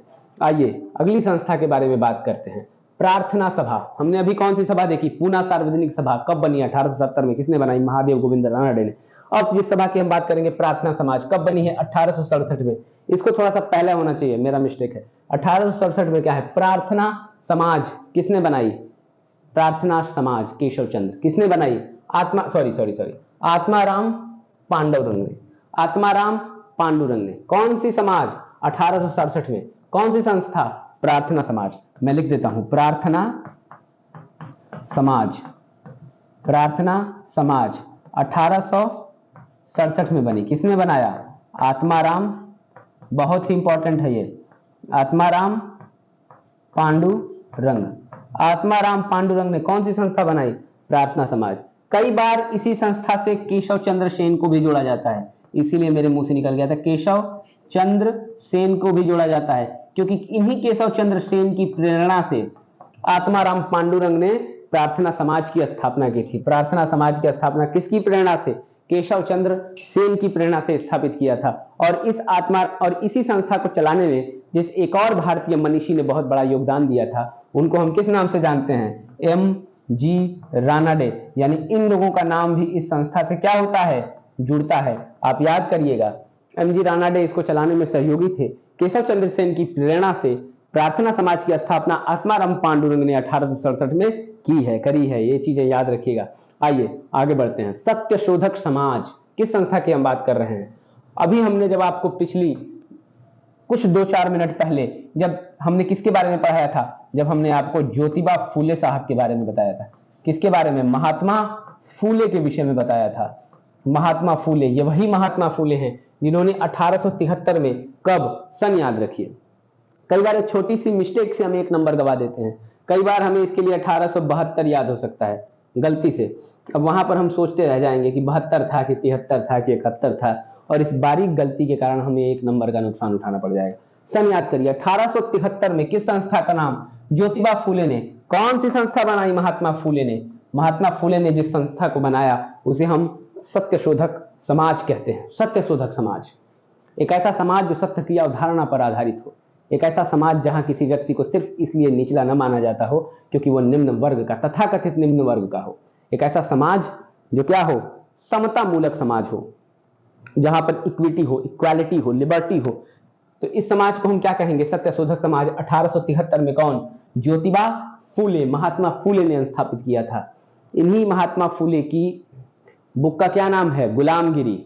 इनके बुक का क्या नाम है, गुलामगिरी, याद रखिएगा। आइए आगे बढ़ते हैं। Aligarh Mohammedan Anglo oriental college, ये थोड़ा सा उधर का आ गया इधर। Aligarh Mohammedan Anglo oriental college की स्थापना 1875 में की है। ये वही संस्था है जिसके संस्थापक, साइंटिफिक सोसाइटी के संस्थापक जो थे, वही Aligarh Mohammedan Anglo oriental college के भी संस्थापक है। कौन, सैयद अहमद खान साहब। मैंने आपको पूरी पृष्ठभूमि एक्सप्लेन की थी। 1875 में Aligarh Mohammedan Anglo oriental college की स्थापना की गई है, ये चीज भी याद रखिएगा। आइए, ये एक ही में है पूरा, Aligarh Mohammedan Anglo oriental college. यही आगे चलकर अलीगढ़ मुस्लिम विश्वविद्यालय बनेगा। क्या बनेगा, अलीगढ़ मुस्लिम विश्वविद्यालय 1920 के करीब में। आइए आगे बढ़ते हैं। अब अगला हमें क्या देखना है, इंडियन लीग। अब हम शिशिर कुमार घोष के पास आ जाएंगे। किसके पास आ जाएंगे, शिशिर कुमार घोष के पास आ जाएंगे, जिन्होंने 1875 में किस संस्था की स्थापना की है, इंडियन लीग की। कौन, शिशिर कुमार घोष किस संस्था की स्थापना करते हैं, इंडियन लीग की। कब करते हैं, 1875 में। याद रखिएगा, ये सारी चीजें याद रखिए। आगे बढ़िए, आर्य समाज पर आ गए हम। अब हमें किससे मिलना है, अब हमें आर्य समाज के संस्थापक से मिलना है, भारत के मार्टिन लूथर किंग से मिलना है। तो भारत का मार्टिन लूथर किंग किसे कहा जाता है, आर्य समाज का संस्थापक। कौन, दयानंद सरस्वती। कब की, 1875 में। कब की इन्होंने, 1875 में। किसने की, स्वामी दयानंद सरस्वती ने। किस संस्था की स्थापना की, आर्य समाज की स्थापना की। कब, 1875 में। इनके गुरु का नाम क्या था, किसके गुरु का नाम, स्वामी दयानंद सरस्वती। इनके गुरु का नाम था स्वामी विरजानंद। क्या नाम था इनके गुरु का, याद करिएगा, स्वामी विरजानंद। स्वामी विरजानंद इनके गुरु का नाम था। किसके गुरु का नाम था, स्वामी दयानंद सरस्वती के नाम था। कहां रहते थे इनके गुरु, मथुरा रहते थे। कहां रहते थे, मथुरा। स्वामी दयानंद सरस्वती का जन्म कहां हुआ था, गुजरात के मोरबी में। गुजरात के मोरबी में, मोरबी में किसका जन्म हुआ था, स्वामी दयानंद सरस्वती का। याद रखिएगा, बंबई में इन्होंने आर्य समाज की स्थापना की है। कहां पर की, बंबई में। आइए अब एक अगली संस्था के बारे के पास चलते हैं, थियोसॉफिकल सोसाइटी। जितनी संभावित चीजें हैं जो हम एक प्रश्न से रिलेट करके आपको समझा सकते हैं, हम समझा रहे हैं। यहां पर सिर्फ आप संस्था और उसके संस्थापकों का नाम नहीं जान रहे हैं, उससे राष्ट्रीय आंदोलन से जुड़े तमाम चीजों की बात जान रहे हैं। मुझे तो यह भी लग रहा है कि इस छोटी सी चीज में भी आप 1-2 नंबर का प्रश्न पा सकते हैं। ध्यान से सुनिए, लेक्चर के किसी भी हिस्से को छोड़िए मत। Arya Samaj with full concentration. उत्पादकता कैसे आती है दोस्तों, प्रोडक्टिविटी, जब हमारा फोकस सही जगह से होता है। जब फोकस नहीं रहेगा और हम कोई भी एक वीडियो एजुकेशन का चलाकर और उसे दिन भर के 3 घंटे भी अगर उस पर ध्यान नहीं देंगे, तो वास्तव में हमने 1 मिनट की पढ़ाई नहीं की है। कम पढ़िए, लेकिन जितना पढ़िए विद फोकस पढ़िए, क्योंकि एक बार ध्यान से सुना गया एक शब्द आने वाले 4 सालों के लिए याद रह सकता है। लेकिन अगर उसे ध्यान से नहीं सुना तो उसे हो सकता है कि 20 बार रिवाइज करना पड़े और फिर भी दिमाग में। मैं अपना अनुभव हो सकता है आपसे शेयर कर रहा हूं। चीजों को ठीक तरीके से देखिए, ठीक तरीके से ऑब्जर्व करिए, ताकि चीजों को समझने में आसानी हो। आर्य समाज 1875, दयानंद सरस्वती हमने देखा। क्या देखा हमने, दयानंद सरस्वती को देखा। इन्हीं दयानंद सरस्वती ने कहा कि वेदों की ओर लौटो। दयानंद सरस्वती भारत के दर्शन का मूल वेद को मानते हैं। किसको मानते हैं, वेद को मानते हैं। पुराणों को झूठ का पुलिंदा कहते हैं। कौन, दयानंद सरस्वती। याद रखिएगा, बहुत विरोध हुआ। इनकी मृत्यु भी कुछ ऐसे हुई कि कहा जाता है कि कुछ ऐसा ड्रिंक पिला दिया गया, ड्रिंक का मतलब कोई पेय पदार्थ पिला दिया गया जिसमें शीशा पीस के मिला हुआ था। तमाम चीजें हैं। चलिए, थियोसॉफिकल सोसाइटी की तरफ हम बढ़ रहे हैं। किस संस्था की तरफ हम बढ़ रहे हैं, थियोसॉफिकल सोसाइटी। अब थियोसॉफिकल सोसाइटी का मतलब क्या होता है, ये नाम क्या होता है। इस संस्था की स्थापना सबसे पहले विदेश में की गई थी, 1875 में की गई थी। कहां पर की गई थी, न्यूयॉर्क में की गई थी। न्यूयॉर्क में की गई थी, याद करिएगा। इस संस्था की स्थापना कहां पर की गई थी, न्यूयॉर्क में। बाद में इसका मुख्यालय मद्रास के अड्यार में बना। कहां बना, मद्रास के अड्यार में बना। दोस्तों, क्या ये रंग बोर्ड में दिख रहा है आपको सही से, मद्रास के अड्यार में बना, मद्रास के अड्यार में। हाँ, लेकिन ये रंग चूज करना बहुत सही नहीं है, मद्रास के अड्यार में बना। कहाँ? मद्रास के अड्यार में। कौन सी? बाद में जाकर इसका मुख्यालय बना। किसका? थियोसॉफिकल सोसाइटी का। शुरू में कहाँ था? न्यूयॉर्क में। स्थापना कब हुई थी? 1875 में। किसने की थी? मैडम ब्लावात्स्की और कर्नल एल्कॉट ने। कर्नल एच एल्कॉट ने और मैडम ब्लावात्स्की ने। मैडम पी ब्लावात्स्की और कर्नल एच एल्कॉट ने। किसने? कर्नल एल्कॉट और मैडम ब्लावात्स्की। याद रखिएगा। कहाँ? थियोसॉफिकल सोसाइटी कहाँ पर? न्यूयॉर्क में। होता क्या है? बहुत समय से आपने वाइट ये बोर्ड नहीं देखा, खाली आ जाइए यहाँ पे। होता क्या है थियोसॉफिकल सोसाइटी? थियोसॉफिकल समाज सोसाइटी क्या है ये? इसके अनुयायियों को हम थियोसॉफिस्ट कहते हैं। क्या होता है ये? ये कुछ ऐसा है कि वो लोग जो मानते हैं कि प्राचीन दर्शन मूल है, जो प्राचीन दर्शन में विश्वास रखते हैं। किसमें दर्शन विश्वास रखते हैं? प्राचीन दर्शनों में विश्वास रखते हैं, उसकी मीमांसा में विश्वास रखते हैं। चाहे वो वेदांग हो, भारतीय वैदिक दर्शन हो, चाहे प्राचीन ईरानी जूरथ्रस्त हो, इन सभी प्राचीन दर्शनों में अपनी क्या रखते हैं? श्रद्धा रखते हैं। उन्हें हम मैडम ब्लावात्स्की और कर्नल एल्कॉट के नाम से जानते हैं। बाद में इसी आंदोलन को भारत में किसने नेतृत्व प्रदान किया? याद रखिए, किसने प्रदान किया? सॉरी दोस्तों, थोड़ा सा दिमाग से ये चीज मिस हो गई।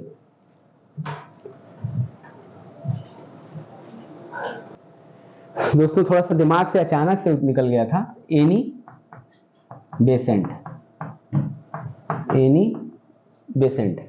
एनी बेसेंट मद्रास के अड्यार में किस संस्था की स्थापना? बाद में एनी बेसेंट ने भारत में इस आंदोलन को लीड किया, किसे? थियोसॉफिकल सोसाइटी को। आइए यहां से आगे बढ़ते हैं। अब हम आ गए इंडियन एसोसिएशन पर। कहां आ गए हम? इंडियन एसोसिएशन कब संस्थापना हुई?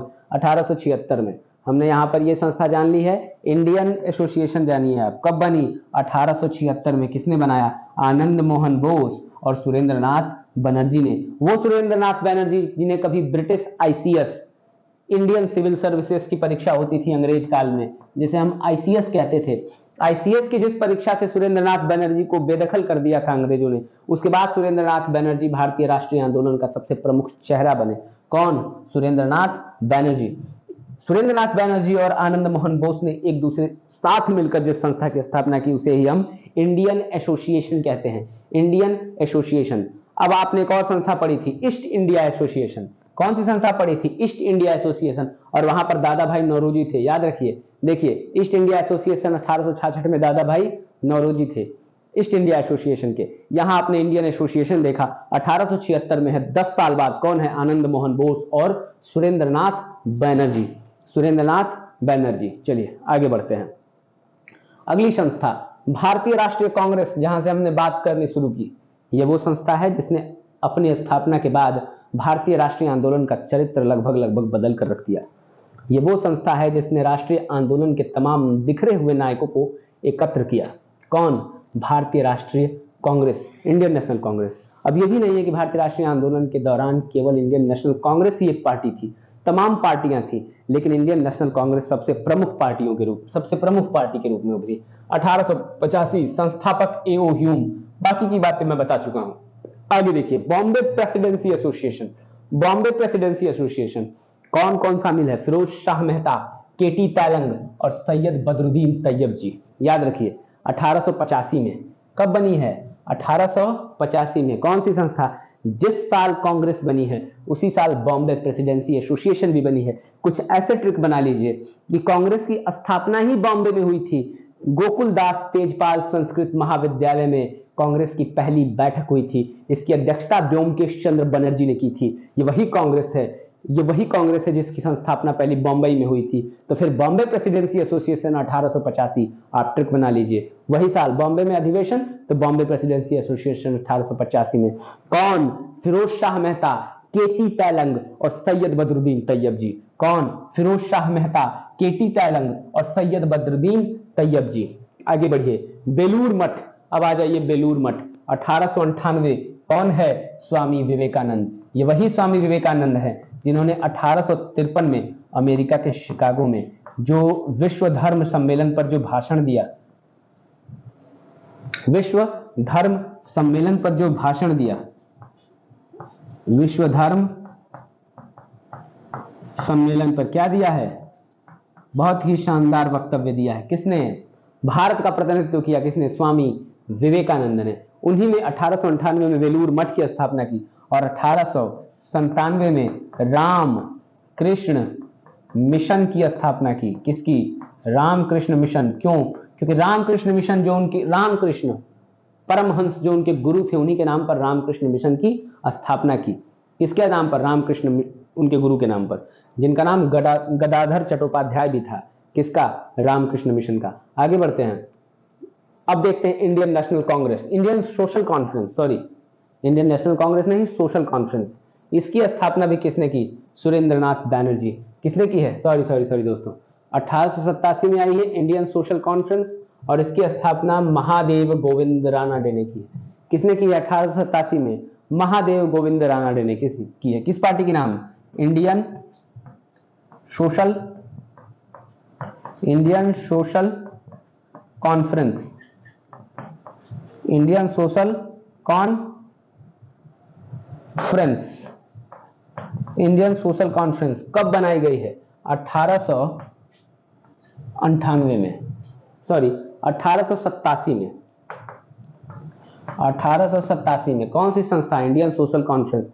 किसने बनाई है, महादेव गोविंद रानाडे, जिन्हें हम एमजी रानाडे या फिर जस्टिस रानाडे के नाम से जानते हैं। याद रखिएगा चीजों को, Indian social conference, Mahadev Govind Ranade. अगले प्रश्न पाइए, शारदा सदन संस्था का क्या नाम है, शारदा सदन। शारदा सदन 1889 में बनी शारदा सदन और संस्थापक कौन है, पंडिता रमाबाई। इन्हें हम किस नाम से जानते हैं, पंडिता रमाबाई, पंडिता रमाबाई के नाम से जानते हैं।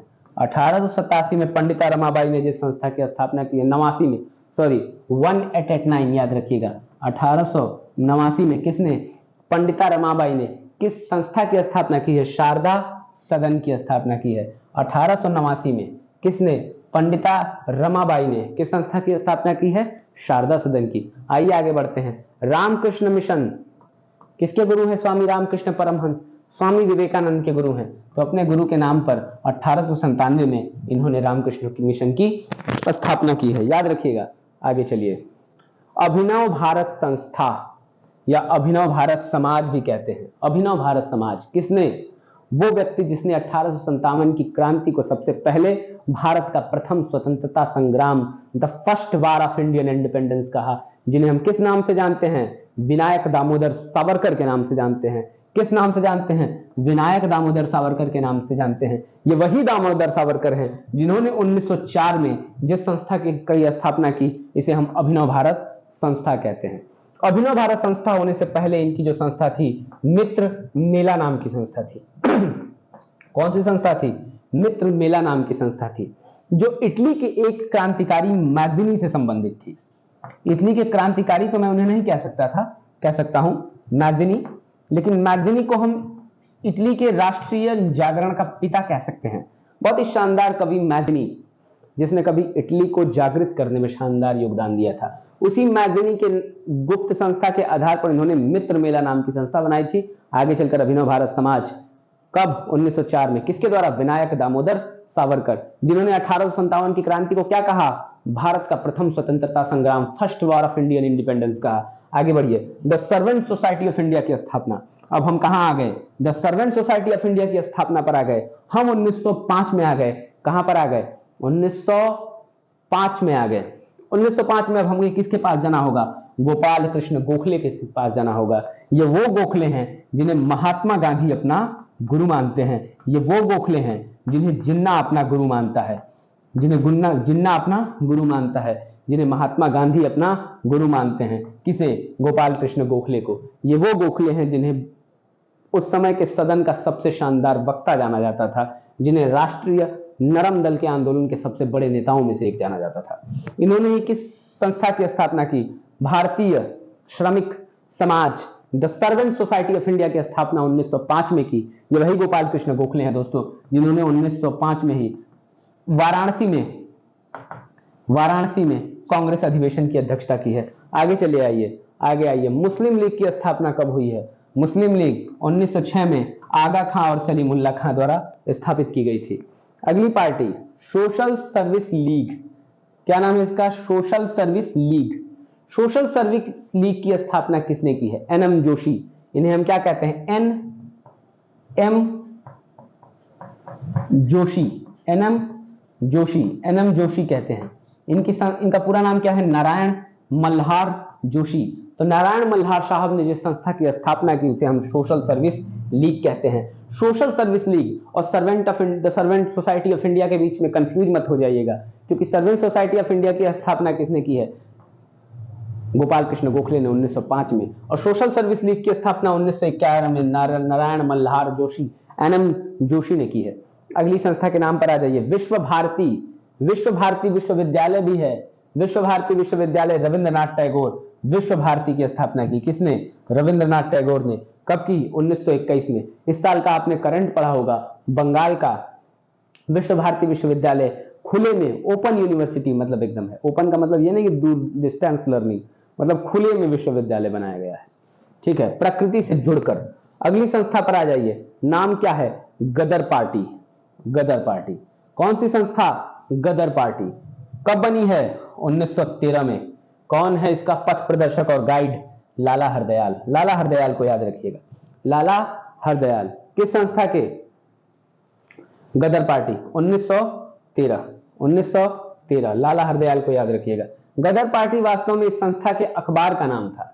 भारत की मुख्य भूमि से दूर कहीं लॉस एंजलिस यूएसए में, यूएसए का जो पश्चिमी तट है ना, यहां पे अगर मैं आपको नक्शा बनाकर दिखा देता हूं, ये दोस्तों यूएसए है।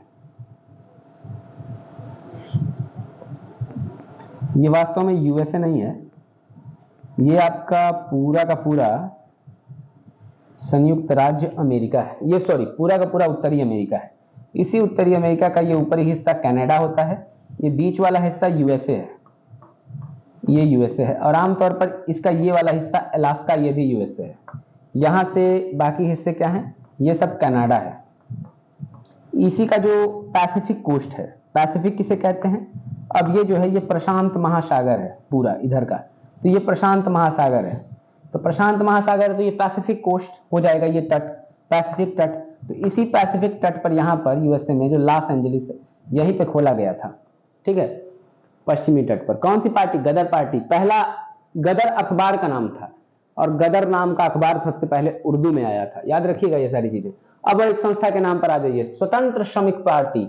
इसे हम इंग्लिश में ILP, इंडिपेंडेंट लेबर पार्टी भी कह सकते हैं। 1936 में बाबा साहब भीमराव अंबेडकर ने इस संस्था को बनाया है। किसने बनाया है?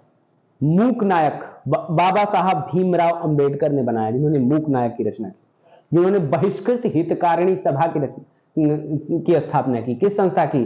बहिष्कृत हितकारिणी सभा, जिन्हें हम भारतीय संविधान का सबसे प्रमुख वक्ता, सबसे प्रमुख व्यक्ति के रूप में देखते हैं, जिन्हें हम भारतीय समाज के सबसे बड़े आंदोलकों के रूप में देखते हैं, जिन्हें हम भारत के सबसे बड़े परिवर्तकों के रूप में देखते हैं, जिन्हें हम नव भारत के बौद्ध के रूप में देखते हैं। किसे? भीमराव अंबेडकर। 1936 में किस संस्था की स्थापना की? इंडिपेंडेंट लेबर पार्टी की स्थापना की, यानी कांग्रेस से नहीं थे। अगली संस्था कौन है? Forward block. क्या नाम है इसका? Forward block. फॉरवर्ड ब्लॉक से कौन जुड़े थे? सुभाष चंद्र बोस। हमने बताया था आपको 1839 में जब कांग्रेस के त्रिपुरी अधिवेशन से सुभाष चंद्र बोस ने त्यागपत्र दे दिया, तब इन्होंने कांग्रेस के भीतर ही एक नई पार्टी बनाई, जिसे हम फॉरवर्ड ब्लॉक के नाम से जानते हैं। किसने? नेताजी सुभाष चंद्र बोस ने। किसने? नेताजी सुभाष चंद्र बोस ने। अगला आ जाइए, आजाद हिंद सरकार। आजाद हिंद सरकार कब बनी? 1943 में। किसने बनाया? सुभाष चंद्र बोस ने, नेताजी सुभाष चंद्र बोस ने ही 1943 में किसकी स्थापना की? आजाद हिंद सरकार। इंडियन नेशनल आर्मी को आजाद हिंद सरकार में बदल दिया। सिंगापुर याद करिए, मलाया याद करिए, आपको चीजें याद होने लगेंगी। आइए, मुझे लगता है कि यहां से हमने संस्था और तमाम राष्ट्रीय आंदोलनों के बारे में काफी कुछ जाना। अब आप सिर्फ ये नहीं कह सकते कि हमने कुछ चंद संस्थाओं के बारे में पढ़ा, आपने बहुत सारी चीजों को पढ़ा है, ठीक है। आइए, ब्रिटिश भारत में थोड़ी शिक्षा की बात जान लेते हैं। क्या अंग्रेज सिर्फ अपने बारे में ही सोचते रहते थे, या भारतीयों की शिक्षा के बारे में भी उन्होंने कुछ सोचा था? या अंग्रेज भारतीयों की शिक्षा के बारे में कुछ नहीं सोचे अंग्रेज, बल्कि जो कुछ भी उन्होंने किया वो अपने लिए किया, दिखावे के रूप में ऐसा लगा कि वो हमारे लिए कर रहे हैं। वास्तव में स्थिति थी क्या अंग्रेज चाहते थे कि भारतीय पढ़ लें? क्या कोई ऐसा व्यक्ति जो हम पर शासन कर रहा है वो ये चाहेगा कि हम शिक्षित हो जाएं ताकि अपने अधिकारों की मांग करने लगें? और अगर वो चाहेगा नहीं तो वो हमें पढ़ाएगा क्यों? और अगर पढ़ाएगा तो कितना? क्योंकि उसे हमसे अपना काम निकालना है। वो ये भी चाहेगा कि हम कुछ तो शिक्षित हो सकें ताकि उसकी बातों को सुन सकें। और शिक्षा कैसी? जैसी वो चाहता है। क्योंकि अगर हमने वो शिक्षा जान ली जो शिक्षा हमें स्वतंत्रता की तरफ ले जाती है, साविद्या या विमुक्तया की बात करती है, तब तो दिक्कत हो जाएगी। यानी शिक्षा को अपने तरीके से उन्हें बुनना होगा। ये तमाम चीजें आपको इसी आधार पर भारतीय राष्ट्रीय आंदोलन को पढ़ना है। ब्रिटिश भारत में शिक्षा का विकास कैसे हुआ देखिए। गवर्नर जनरल वॉरेन हेस्टिंग्स, यहां पर 4N हो गया है दोस्तों, ये हमारे टाइपराइटर की कलाकारी है। ये वॉरेन हेस्टिंग्स है, उन्होंने इसे 4N हेस्टिंग कर दिया है। वॉरेन हेस्टिंग्स, वॉरेन हेस्टिंग्स के बारे में आप सभी जानते होंगे। कौन है वॉरेन हेस्टिंग्स? जो बंगाल का पहला गवर्नर जनरल बना, वॉरेन हेस्टिंग्स के नाम से हम उन्हें जानते हैं, जिसने बंगाल में द्वैध शासन की समाप्ति की। क्या कहते हैं हम उन्हें? वॉरेन हेस्टिंग्स कहते हैं। इसी वॉरेन हेस्टिंग्स ने 1780 में, किस सन में? 1780 में किस संस्था की स्थापना की? कलकत्ता मदरसे की स्थापना की। कलकत्ता मदरसे, जिसमें अरबी और फारसी भाषा का अध्ययन होता था। अब इसे क्या जरूरत पड़ी थी, क्या चुल मची थी, क्यों इस संस्था की स्थापना करी गई होगी? समझिए इस बात को।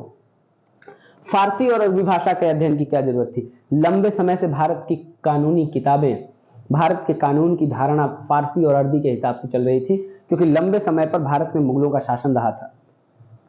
जरूरी था कि अगर भारत की समाज और भारत की व्यवस्था को समझना है तो पहले यहाँ की व्यवस्था को पढ़िए, यहाँ की चीजों को जानिए।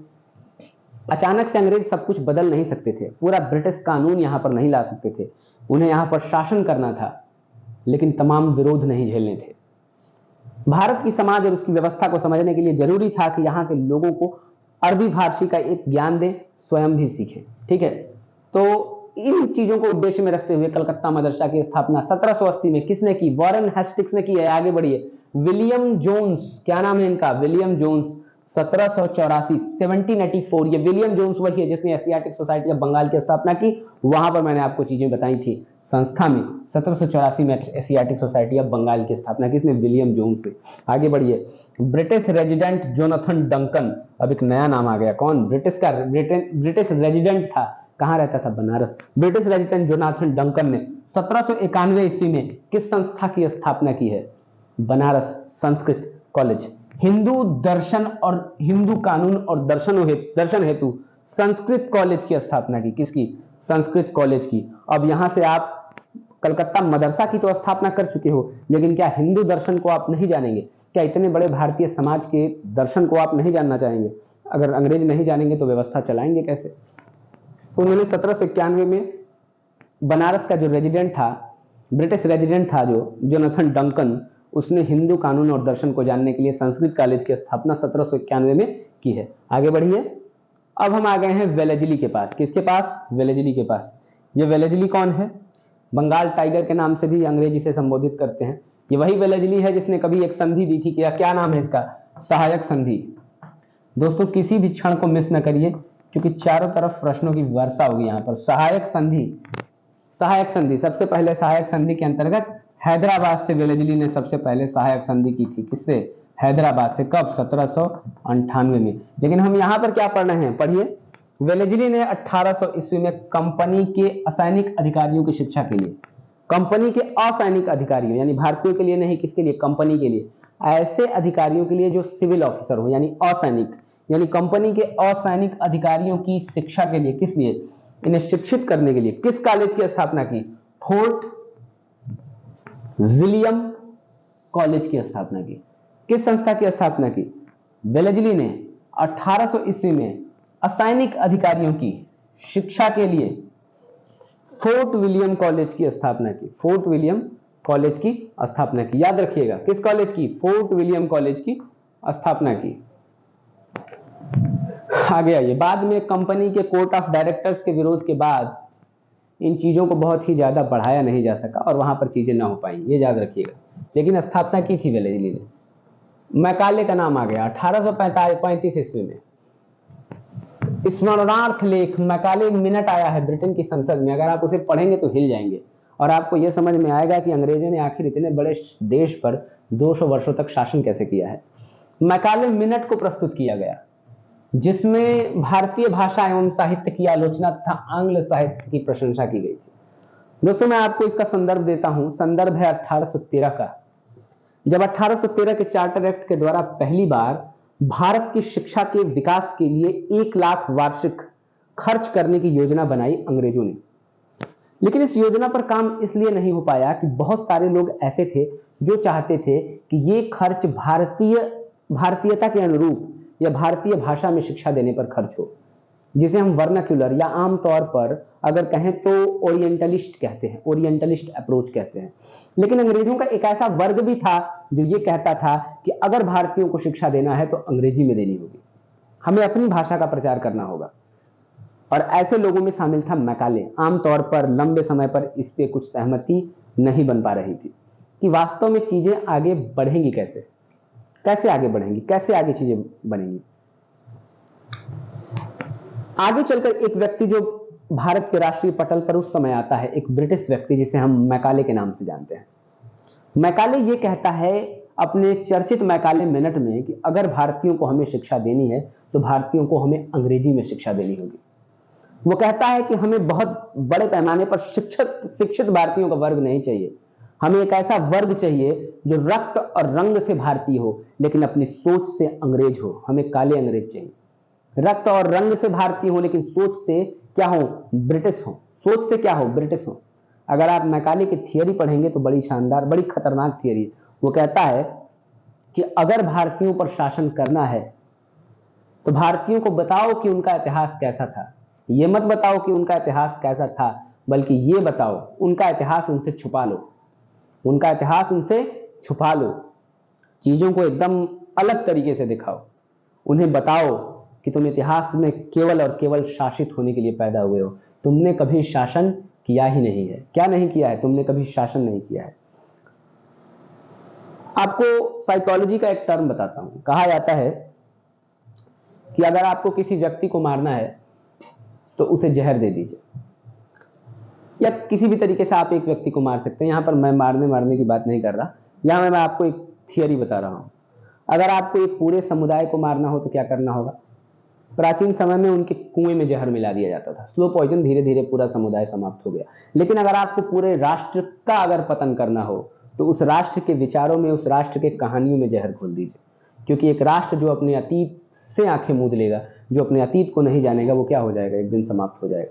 ये मैकाले की रणनीति थी, ब्रिटिशर्स की रणनीति थी कि भारत के इतिहास को भारतीयों से छुपा दिया जाए ताकि आगे चलकर उन्हें खुद न समझ पे आए कि हम कौन थे, हम कहां से चले थे, हम क्या थे, हम आज क्या हैं। तो उनकी ये रणनीति थी कि भारतीयों को क्या बनाना, भारतीयों को मूर्ख, बस मूर्ख बने रहने देना, कुछ नया न जानने देना। अंग्रेजों की एक थियरी थी, इसे कहते हैं व्हाइट मैन बर्डनशिप। क्या कहते हैं? White man. यहां से हम टेक्स्ट से थोड़ा अलग धारा में निकल गए हैं, लेकिन हम बहुत जल्दी वापस आएंगे। व्हाइट मैन बर्डन, दोस्तों इसको कहा जाता है व्हाइट मैन बर्डनशिप। ये व्हाइट मैन बर्डनशिप थियरी थी क्या? व्हाइट मैन बर्डनशिप, जैसा कि मैंने कहा, इसे कहेंगे गोरी जाति का भार। गोरी जाति का भार, वास्तव में इसका मतलब होता क्या था? इसका मतलब यह था कि अंग्रेजों ने यह बताया कि विश्व के किसी भी हिस्से में जहां असभ्य लोग रह रहे हैं, असभ्य रह रहे हैं, उन्हें सभ्य बनाना ही क्या है? अंग्रेजों का दायित्व है। अंग्रेजों का क्या है? दायित्व है। और इस थियरी के अंतर्गत उन्होंने भारतीय समाज को क्या कहा? असभ्य कहा। और कहा कि white man burdenship theory, Rudyard Kipling और बहुत महान जो ब्रिटिश साहित्यकार के लोग हैं, उन लोगों ने भी इसका समर्थन किया। ठीक है, तो व्हाइट मैन बर्डनशिप, याद रखिएगा ये चीज, गोरी जाति का भार। हम देख क्या रहे थे? वापस कॉन्टेक्स्ट पे लौटिए। किसने? हम अभी तक मैकाले को पढ़ रहे थे। चलिए, हमने मैकाले के बारे में बहुत सारी चीजें पढ़ी। विधि आयोग का अध्यक्ष रहा मैकाले, तमाम चीजें की मैकाले ने। आइए आगे बढ़ते हैं, वरना एक जगह फंसे रह जाएंगे। अगला देखिए, एक व्यक्ति है अलेक्जेंडर डफ। इनके द्वारा शिक्षा के अधोमुखी निस्यंदन के सिद्धांत का प्रतिपादन किया गया। अब अधोमुखी निस्यंदन सिद्धांत क्या होता है? अधोमुखी निस्यंदन सिद्धांत, इसे हम डाउनवर्ड फिल्टरेशन थियरी कहते हैं या छनाई का सिद्धांत कहते हैं। आम भाषा में जानिए कि ये सिद्धांत बस जान लीजिए कि ये सिद्धांत होता क्या है। डाउनवर्ड निस्यंदन सिद्धांत जो अंग्रेजों ने दिया था, अंग्रेजों ने कहा कि समाज के बस एक वर्ग को शिक्षित करो भारतीयों के। अब 1 लाख का तो उन्होंने बजट रखा था 1913 के चार्टर एक्ट में।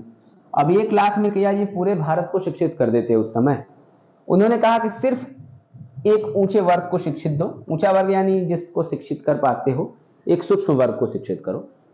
ये शिक्षा रिस कर नीचे तक पहुंचेगी और अधिक लोगों तक पहुंच पाएगी, यानी कम संसाधन में हम जितनों को शिक्षित कर पाएंगे उतनों को करेंगे।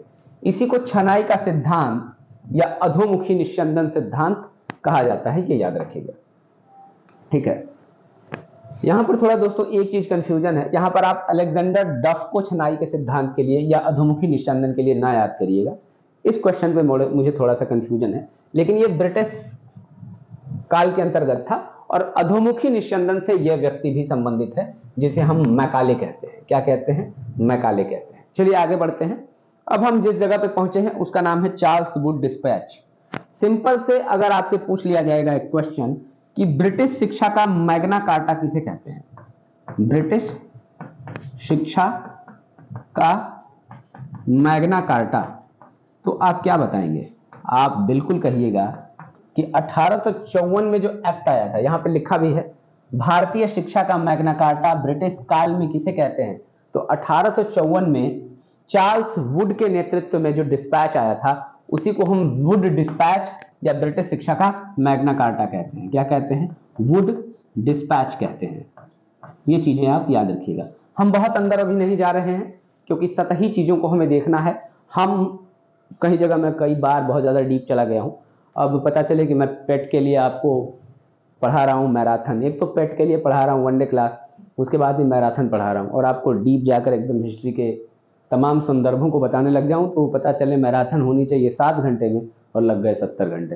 तो हम मेंस की तैयारी नहीं कर रहे हैं यहाँ पर पीसीएस की, हम क्या कर रहे हैं? मैराथन कर रहे हैं ताकि चीजों को तेजी से कर सके।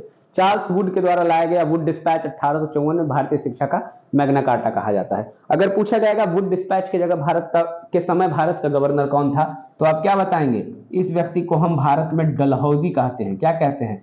डलहौजी। वो डलहौजी जो भारत में हड़प नीति के लिए फेमस है, व्यपगत के सिद्धांत के लिए फेमस है, डॉक्ट्रिन ऑफ लैप्स। याद रखिएगा इस डलहौजी को। ये वही डलहौजी है जिसने कभी झांसी को हड़पा था। सतारा, नागपुर, जैतपुर, संबलपुर, बघाट, उदयपुर, झांसी, ठीक है, वही डलहौजी जिसके समय में भारत में पहली बार 1853 रेलवे चली थी। कहाँ? The great Indian peninsular railway, Bombay से ठाणे तक चली थी। ठीक है, डलहौजी। इसी के समय तमाम पीडब्ल्यूडी, पब्लिक वर्क्स डिपार्टमेंट किसके समय आया? डलहौजी। इसी के समय शिक्षा का मैग्ना कार्टा आया, वुड्स डिस्पैच। अगला आइए, हंटर कमीशन का संबंध किससे है? अगर कोई पूछे तो आप कहेंगे कि हंटर कमीशन का संबंध शिक्षा से है। कब आया हंटर कमीशन? आप कहेंगे 1882 ईस्वी। कब आया है? 1882 ईस्वी। क्या कहेंगे? 1882 ईस्वी, रिपन के समय। किसके समय? रिपन के समय, 1882 ईस्वी। प्राथमिक शिक्षा के प्रसार के साथ साथ माध्यमिक शिक्षा पर भी इसने काफी चीजों को सुझाया था, जिसे हम क्या कहते हैं? हंटर कमीशन कहते हैं। याद रखिएगा, शिक्षा से संबंधित है। जब आपसे एक हंटर आयोग कहेगा एक और, तो याद रखिएगा हंटर कमेटी अगर आपसे कह रहा है तो भारत में जो जलियांवाला बाग हत्याकांड हुआ था उसकी जांच के लिए हंटर कमेटी की स्थापना की गई थी। याद रखिएगा। आगे यहां पर आ जाइए, थॉमस रैले। अब हम किसके बाद आ रहे हैं? Thomas Raleigh. हमने अभी हंटर कमीशन पढ़ा, उससे पहले वुड्स डिस्पैच पढ़ा, अब हम थॉमस रैले पे आ रहे हैं जो किसके समय आया था? कर्जन के समय आया था। कब आया था? 1902 में। इसे हम रैले आयोग भी कहते हैं। क्या कहते हैं? रैले कमीशन भी कहते हैं, रैले आयोग भी कहते हैं। मोस्ट इंपॉर्टेंट क्वेश्चन है दोस्तों, बता रहा हूं। विश्वविद्यालय आयोग, यूनिवर्सिटी कमीशन भी कहते हैं। रैले की अध्यक्षता में आया था इसलिए रैले कमीशन भी कहते हैं। कब आया था? 1902 में आया था। जब आया था इस समय भारत का वायसराय कौन हुआ करता था? कौन हुआ करता था? कर्जन। बंगाल का विभाजक कर्जन हुआ करता था। आगे आ जाइए, कर्जन के काल में कृषि और पुरातत्व विभाग, यानी जिस आर्कियोलॉजी एसआई की स्थापना आप देखते हैं, आर्कियोलॉजिकल सर्वे ऑफ इंडिया, भारतीय पुरातत्व सर्वेक्षण, ये भारतीय पुरातत्व विभाग की स्थापना कब हुई? आप कहेंगे विभाग की स्थापना, पुरातत्व विभाग की स्थापना कर्जन के समय में हुई है। ठीक है, जॉन मार्शल को याद रखिएगा। आगे बढ़िए, कलकत्ता विश्वविद्यालय आयोग। अगर आपसे पूछा जाएगा कलकत्ता विश्वविद्यालय आयोग तो आप क्या कहेंगे? सैडलर अथवा सैडलर आयोग। सैडलर की अध्यक्षता में आया था 1917 में। 1917 में यह आयोग आया था। और इस समय सैडलर की अध्यक्षता में सैडलर आयोग कब आया था? आप कहेंगे 1917 में। किस लिए आया था? कलकत्ता विश्वविद्यालय के अध्ययन के लिए, कि उसके संबंध में सिफारिशों के लिए आया था सैडलर आयोग, याद रखिएगा। ठीक है, लॉर्ड कर्जन के समय में क्या आया था? रैले कमीशन, रैले आयोग। क्यों लाया गया? ये वो दौर था जब भारत में नव राष्ट्रवाद का उदय हो रहा था, जब बंगाल में क्रांतिवाद अपने चरम पर थी। तब उन्होंने कहा कि विश्वविद्यालय शिक्षकों का अध्ययन करो, क्योंकि यूनिवर्सिटी सिर्फ शिक्षा का केंद्र नहीं हो रहे हैं, ये भारत में क्रांतिवाद को हवा देने का सबसे प्रमुख केंद्र हो रहे हैं। इसीलिए उस पर नियंत्रण करने के लिए रैले आयोग आया था।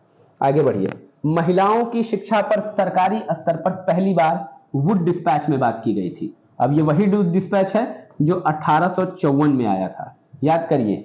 सबसे शुरुआत में यही बताया था शिक्षा पर। इसमें महिला शिक्षा की बात की गई है। महिलाओं की शिक्षा पर सरकारी स्तर पर पहली बार बात इसी वुड डिस्पैच में हुई थी, जिसे भारत में शिक्षा का मैग्ना कार्टा कहते हैं, 1854 में। ये बात याद रखिएगा। आइए आगे बढ़ते हैं। हंटर कमीशन तथा सैडलर कमीशन की रिपोर्ट में भी स्त्री शिक्षा को बढ़ावा देने का सुझाव दिया गया था। सबसे पहले कब आया था? Wood dispatch 1854। उसके बाद हंटर कमीशन 1882 में भी इस पे बात की गई महिला शिक्षा पर, और सैडलर कमीशन 1917, यहां से मिलाइए 1917 सैडलर कमीशन, इसमें भी महिला शिक्षा पर बात होनी चाहिए, हुई थी। इंपॉर्टेंट है आपके के लिए क्या? पहली बार याद रखिएगा कि किस समय में महिला शिक्षा पर बात हुई। उसके बाद इन दोनों का सन याद रखिएगा कि 1882 में हंटर कमीशन शिक्षा से संबंधित है, 1917 का सैडलर कमीशन यह भी शिक्षा से संबंधित है। आगे आ जाइए। लंदन विश्वविद्यालय के आधार पर वुड के डिस्पैच में कलकत्ता, बंबई एवं मद्रास प्रेसिडेंसी में विश्वविद्यालयों की स्थापना का सुझाव दिया गया। एकदम इंपॉर्टेंट है। कहां कहां यूनिवर्सिटी खोली गई? कलकत्ता में खोली गई, उसके बाद बंबई में, उसके बाद मद्रास में। भारत की 3 प्रमुख प्रेसिडेंसी अंग्रेजों के समय, एक प्रेसिडेंसी आगरा प्रेसिडेंसी भी बनी, लेकिन उतनी प्रमुख नहीं थी। 3 प्रमुख presidency, Calcutta presidency, Bombay presidency और मद्रास प्रेसिडेंसी। इन प्रेसिडेंसियों में किसके तर्ज पर? लंदन विश्वविद्यालय के तर्ज पर विश्वविद्यालय खोले गए। कहां कहां? कलकत्ता विश्वविद्यालय, बंबई विश्वविद्यालय और मद्रास विश्वविद्यालय। किसकी सुझाव पर? 1854 के वुड डिस्पैच, जिसे आप पढ़ चुके हैं, वुड का शिक्षा डिस्पैच, उसी की सिफारिश पर। आगे आइए। पहली बार कंपनी सरकार द्वारा 1853 में एक चार्टर एक्ट के तहत 1 लाख रुपए खर्च करने पर प्रस्ताव किया गया।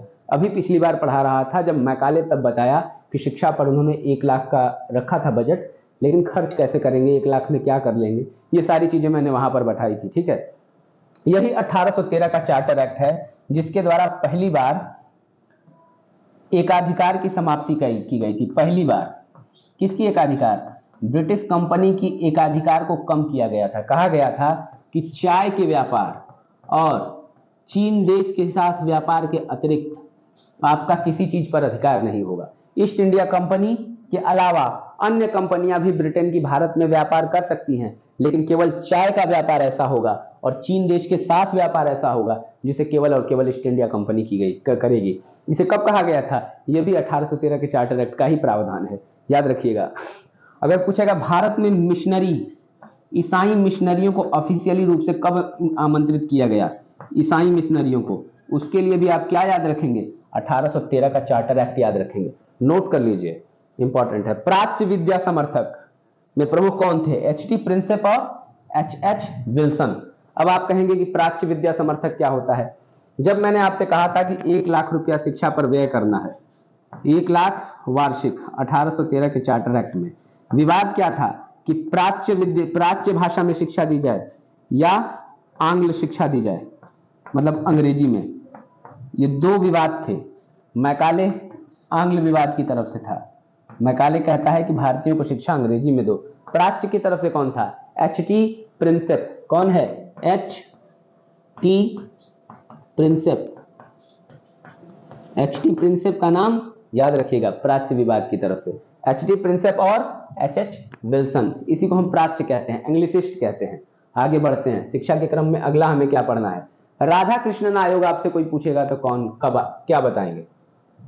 राधा कृष्णन 1948 में। राधा कृष्णन क्या है? आजाद भारत के प्रथम उपराष्ट्रपति। भारत के प्रथम उपराष्ट्रपति पूछेगा तो स्वामी राधा कृष्णन, ठीक है। इन्हें हम दार्शनिक राजा, फिलोसोफर किंग भी कहते हैं।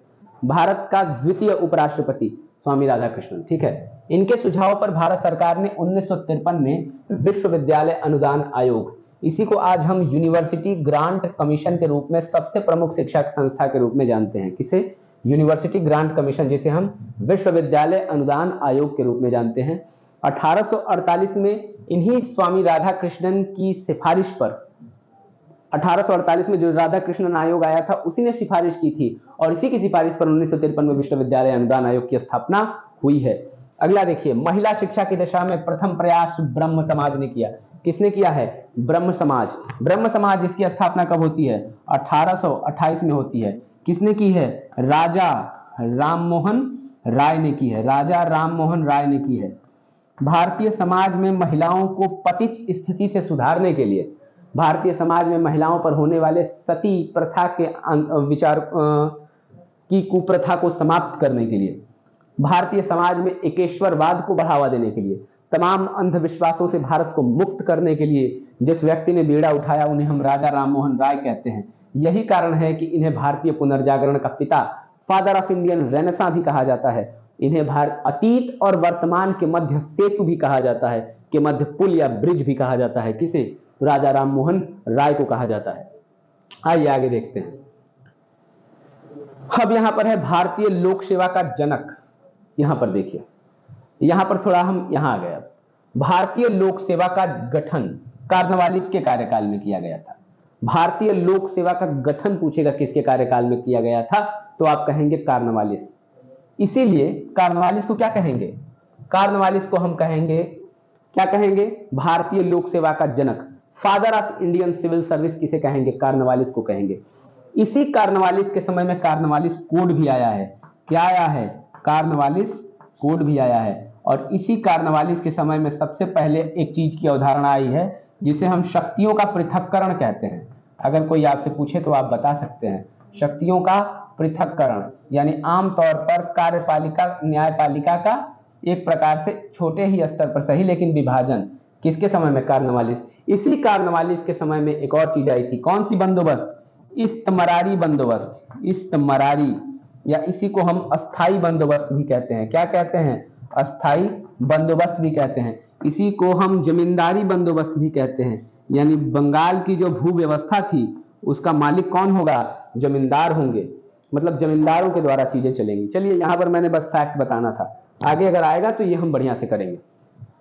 शिक्षा के विकास पर रिपोर्ट देने हेतु हार्टोग समिति। अगर आपसे कोई पूछेगा हार्टोग समिति किससे संबंधित है, आप क्या कहेंगे कि हार्टोग समिति किससे संबंधित है? आप कहेंगे हार्टोग समिति शिक्षा के विकास से, यानी एजुकेशन से संबंधित है। कब आई है? 1929 में फिलिप हार्टोग के द्वारा आई है। फिलिप हार्टोग की अध्यक्षता में आई है हार्टोग समिति। किससे संबंधित है? शिक्षा से। चाहे सैडलर कमीशन हो, चाहे रैले आयोग हो, चाहे वुड्स डिस्पैच हो, चाहे हंटर आयोग हो, इन सारे का संबंध किससे है? शिक्षा से है। आइए आगे देखते हैं। इसी हार्टोग समिति की सिफारिश पर केंद्रीय शिक्षा सलाहकार board, central educational adviser board की स्थापना की, का पुनर्गठन की हुआ। किसकी सिफारिश पर? हार्टोग समिति। अगर आप रिव्यू ऑफिसर का एग्जाम दे रहे हैं, ऐसे प्रश्न आपके लिए इंपॉर्टेंट है, छोड़िए नहीं। इस समिति की सिफारिश पर क्या बना? 1935 में केंद्रीय शिक्षा सलाहकार बोर्ड की समिति, हार्टोग समिति की सिफारिश पर। आगे देखिए, सार्जेंट आयोग कब आया? अगर कोई आपसे पूछेगा सार्जेंट आयोग किससे संबंधित है, आप क्या कहेंगे कि सार्जेंट आयोग किससे संबंधित है? आप कहेंगे सार्जेंट आयोग भी शिक्षा से संबंधित है। सार्जेंट आयोग किससे संबंधित है? शिक्षा से संबंधित है। ये कब आया? 1944 में। दोस्तों, ये वो समय था जब भारत में ब्रिटिश शासन का सूर्य अब अस्त ही होने को था।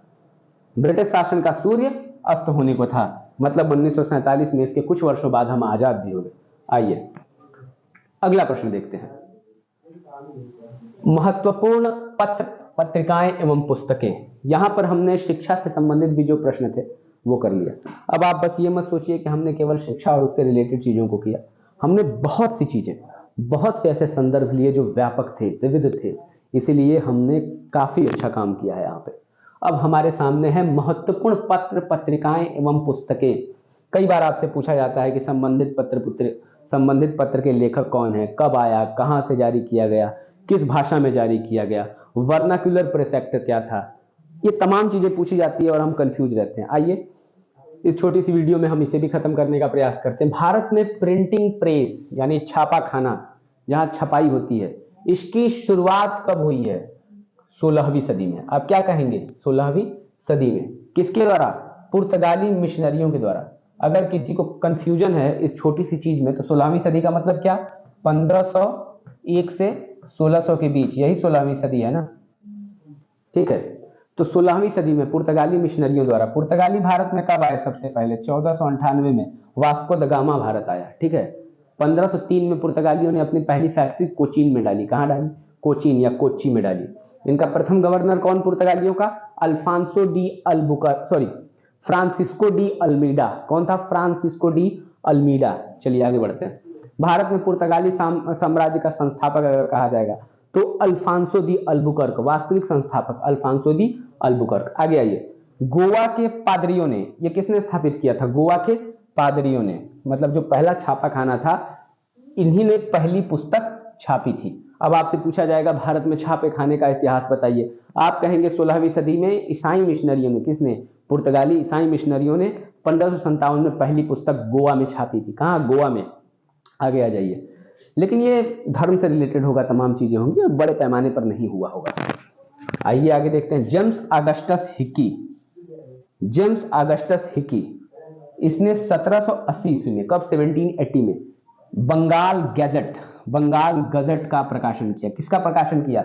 बंगाल गजट का प्रकाशन किया। किसने? जेम्स ऑगस्टस हिकी ने, जिसे भारत का प्रथम अखबार माना जाता है। अगर आपसे पूछा जाएगा भारत का प्रथम अखबार, तो आप कहेंगे बंगाल गजट। किसने लाया? जेम्स ऑगस्टस हिक्की ने लाया। कब आया? 1780 में आया। कब आया? 1780 में आया। लेकिन इन्हें छोड़कर जाना पड़ा, क्योंकि कई बार इन्होंने ऐसी चीजें लिखी जो अंग्रेजी सरकार को पसंद नहीं आई। भले ब्रिटिशर्स थे, लेकिन बहुत ही स्वतंत्र पत्रकारिता की इन्होंने, शानदार पत्रकारिता की इन्होंने। यही कारण था कि अंग्रेजों का कोप झेलना पड़ा, क्रोध झेलना पड़ा और इन्हें अपनी पत्रकारिता बंद करनी पड़ी। आगे आ जाइए। किसी भारतीय द्वारा अंग्रेजी में प्रकाशित पहला समाचार पत्र, यह भी अंग्रेजी में था, बंगाल गजट, लेकिन किसी भारतीय द्वारा। तो अगर आपसे पूछा जाएगा कि भारत में किसी भारतीय द्वारा पहला समाचार पत्र किस भारत में, किस भाषा में आया, तो आप कहेंगे अंग्रेजी में। तो किसी भारतीय द्वारा अंग्रेजी में प्रकाशित पहला समाचार पत्र कब आया था? 1816 में। लेकिन वो जो किसी भारतीय है उसका नाम क्या है? उसका नाम है गंगाधर भट्टाचार्य। क्या नाम है? गंगाधर भट्टाचार्य। 1816 में बंगाल गजट के नाम से इन्होंने भी लाया। क्या नाम था? बंगाल गजट। कब आया? 1816 में। किस भाषा में था? अंग्रेजी में। किसने लाया? गंगाधर भट्टाचार्य ने इसे लाया है। आइए आगे चलते हैं। भारत में राष्ट्रीय प्रेस की शुरुआत, भारत में राष्ट्रीय प्रेस की स्थापना का श्रेय राजा राममोहन राय को है, जिन्होंने संवाद कौमुदी।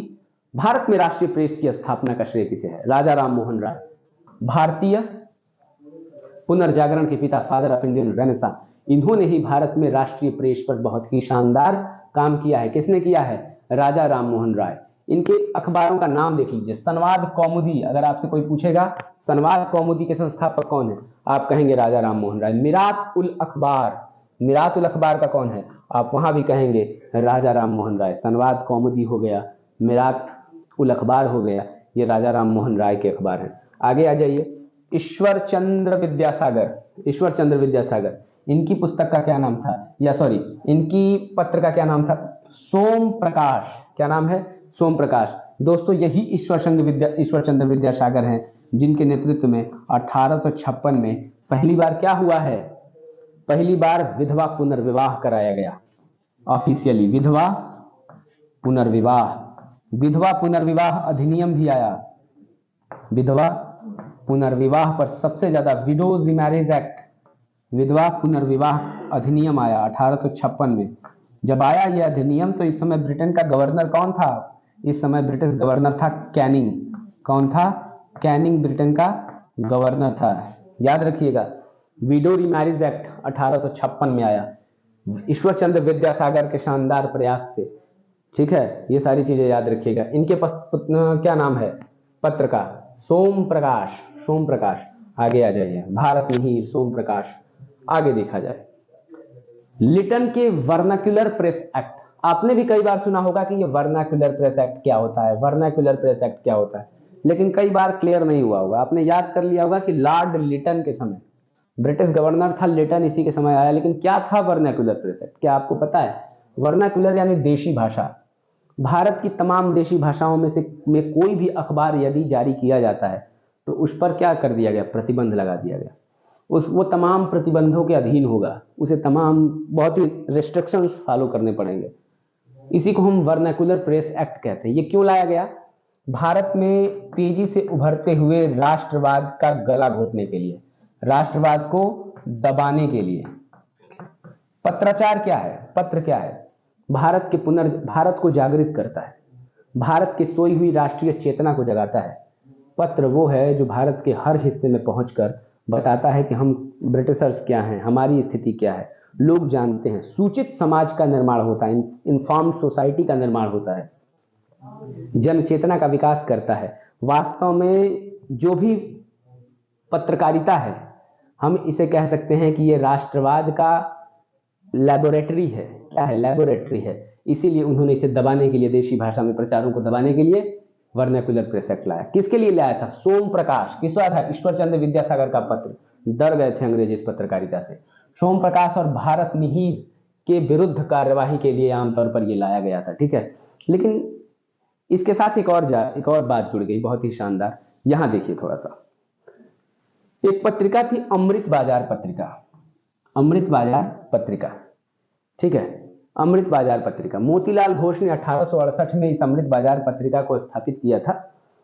इसी पत्रिका के उस समय संस्थापक थे शिशिर कुमार घोष। कौन थे? शिशिर कुमार घोष। खासियत क्या है कि इस अमृत बाजार पत्रिका ने इस वर्नाक्युलर प्रेस एक्ट से बचने के लिए रातों रात स्वयं को देशी भाषा से बदलकर किस भाषा में कर लिया? देशी भाषा से खुद को चेंज किया। और किस भाषा में हो गई? रातों रात अंग्रेजी में हो गई। चलिए लिखेंगे हम वही, अपनी भाषा हमने बदल दी। बहुत ही शानदार कार्य किया, रात ही रात अंग्रेजी भाषा में हो गया। कौन? अमृत बाजार पत्रिका। स्थापना कब हुई? 1868 में। किसके द्वारा हुई है? नाम पढ़िए, मोतीलाल घोष द्वारा। जिस समय किया गया, शिशिर कुमार घोष भी इससे संबंधित होने चाहिए। आगे बढ़ते हैं। वर्नाक्युलर प्रेस एक्ट से बचने के लिए अमृत बाजार पत्रिका समाचार पत्र ने रातों रात अंग्रेजी साप्ताहिक में परिवर्तित हो गया, मतलब अंग्रेजी में हो गया। अब अगर आपसे एक प्रश्न पूछा जाएगा, भारतीय पत्रकारिता का राजकुमार किसे कहा जाता है? भारतीय पत्रकारिता का राजकुमार, प्रिंस ऑफ इंडियन जो पत्रकारिता है उसका राजकुमार कौन है? आप कहेंगे हिंदू पैट्रियाट के संपादक हैं क्रिस्टोपाल दास। क्या नाम है? क्रिस्टोपाल दास। ये क्रिस्टोदास पाल लिखा है, लेकिन क्रिस्टोपाल दास के नाम से हम उन्हें जानते हैं। क्रिस्टोपाल दास, केपी दास के नाम से जानते हैं। भारतीय पत्रकारिता के राजकुमार हैं। ठीक है, भारतीय पत्रकारिता के राजकुमार हैं क्रिस्टोपाल दास। हिंदू पैट्रियाट, इससे एक और व्यक्ति जुड़े थे, हिंदू पैट्रियाट थे। अगर आपको नाम याद हो हिंदू पैट्रियाट का, तो हरीश मुखर्जी भी जुड़े हैं। हरीश चंद्र मुखर्जी, जो बंगाल में नील आंदोलनों का बहुत ही शानदार नेतृत्व किया, हरीश चंद्र मुखर्जी। आगे बढ़ते हैं, लेकिन ये घटना 1800 समथिंग की। आइए, कलकत्ता से बंगाल भाषा में 1868 में। अच्छा, ये हमने देख लिया। अब नीचे आइए। बंबई में बाल गंगाधर तिलक द्वारा अंग्रेजी में, बाल गंगाधर तिलक, महात्मा तिलक द्वारा अंग्रेजी में, किस भाषा में? अंग्रेजी में मरहट्टा, जिसे हम मराठा भी कहते हैं। मराठा किसकी पत्रिका है? बाल गंगाधर तिलक की। किस भाषा में थी? अंग्रेजी में। और मराठी में केसरी, मराठी में केसरी, अंग्रेजी में मराठा और मराठी में केसरी का संपादन किया गया। मराठी में केसरी और अंग्रेजी में मराठा का। कहां से? बंबई से। बंबई से किसके द्वारा? बाल गंगाधर तिलक के द्वारा। बाल गंगाधर तिलक के द्वारा। बाल गंगाधर तिलक के द्वारा। आइए आगे बढ़ते हैं। अब हमारे पास अगला प्रश्न है, अगला फैक्ट है, जुगल किशोर द्वारा 1826 में कलकत्ता से हिंदी प्रकाशित उदंत मार्तंड भारत का पहला हिंदी समाचार पत्र था। अगर पूछा जाएगा भारत का पहला हिंदी समाचार पत्र क्या था, तो आप क्या कहेंगे? उदंड मार्तंड। क्या कहेंगे? उदंड मार्तंड। खासियत क्या है? भारत का पहला हिंदी समाचार पत्र है उदंड मार्तंड। किसके द्वारा? जुगल किशोर, पंडित जुगल किशोर द्वारा। कब? किसके द्वारा? पंडित जुगल किशोर द्वारा। कब? 1856 में, 26 में, सॉरी 1826 में, 1826 में। किस भाषा में है? हिंदी में है, तभी तो इसकी विशेषता है कि पहला हिंदी। उदंड मार्तंड 1826 में कलकत्ता से पंडित जुगल किशोर द्वारा आया, हिंदी में पहला समाचार पत्र था। आगे देखिए, गदर का प्रकाशन। अब गदर क्या हो गया? गदर से मैंने आपको बताया था कि सोहन सिंह भकना, लाला हरदयाल जैसे लोग जुड़े हैं। कौन? लाला हरदयाल, सोहन सिंह भकना। गदर का प्रकाशन सैन फ्रांसिस्को। मैंने आपको बाकायदे चित्र बनाकर बताया था कि अमेरिका में है सैन फ्रांसिस्को, पश्चिमी तट पे। San Francisco America, United States of America से 1913 में जो पत्र प्रकाशित हुआ उसी को हम गदर कहते हैं। इसका प्रकाशन उर्दू में हुआ, अंग्रेजी में हुआ, पंजाबी में हुआ, लेकिन पहला प्रकाशन कोई आपसे पूछेगा तो आप कहिएगा बेझिझक कि उर्दू में हुआ। आगे देखते हैं। अनियमित रूप से गदर हिंदी में भी आता रहा, मराठी में भी आता रहा, गुजराती में भी आता रहा, पश्तो में केवल एक अंक आया है। पश्तो, खैबर पख्तूनख्वा, वो पाकिस्तान का आज वाला, चले जाइए बलूचिस्तान क्षेत्र, आज भी वहां की भाषा पश्तो है। चलिए आगे देखते हैं। अब एक नया संदर्भ हमें देखना है। प्रेस के विरुद्ध कौन कौन से अधिनियम लगाए गए? अभी तक तो हमने प्रेस, पत्रकारिता में कौन सी पत्रकारिता किसकी थी यही देखी है। अब हम देखते हैं प्रेस के विरुद्ध लगाए गए प्रतिबंध। वेलेजली द्वारा, ये वेलेजली जिसने सहायक संधि लाई 1798 में, इसके द्वारा सहायक संधि के अंतर्गत प्रथम सहायक संधि हैदराबाद से की गई। किससे की गई थी? हैदराबाद से। इसी सहायक संधि के तहत 1799 में वेलेजली ने जब टीपू सुल्तान को पराजित कर दिया तो श्रीरंगपट्टनम में टीपू सुल्तान की मृत्यु हो गई, तो वहां पर एक नए वंश की स्थापना हुई। ठीक है, किसके समय? वेलेजली के समय।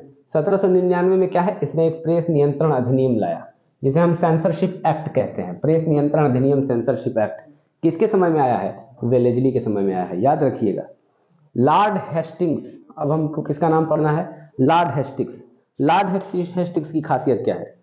इसके समय में एक और अधिनियम आया 1818 में। कब आया है? 1818 में। किसके द्वारा आया है? लॉर्ड हेस्टिंग्स के द्वारा आया है। किसके द्वारा आया है दोस्तों? लॉर्ड हेस्टिंग्स के द्वारा। कब आया है? 1818 में। अगर आपको संदर्भ याद होगा तो आपने लॉर्ड हेस्टिंग्स का नाम और भी कई जगहों पर पढ़ा होगा दोस्तों। आपने लॉर्ड हेस्टिंग्स का नाम कहाँ पढ़ा है? तृतीय आंग्ल मराठा युद्ध किसके समय में हुआ है? लॉर्ड हेस्टिंग्स के समय में या हेस्टिंग्स के समय में। पिंडारियों का दमन किसके समय में किया गया है दोस्तों? पिंडारियों का दमन, पिंडगारियों का दमन भी हेस्टिंग्स के समय में ही किया गया है। ये सारी चीजें आपको याद करनी है। आइए आगे बढ़ते हैं।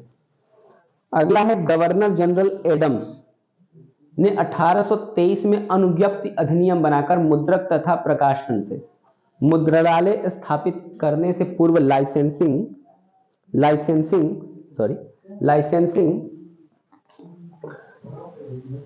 लेना अनिवार्य कर दिया। किसने कर दिया? गवर्नर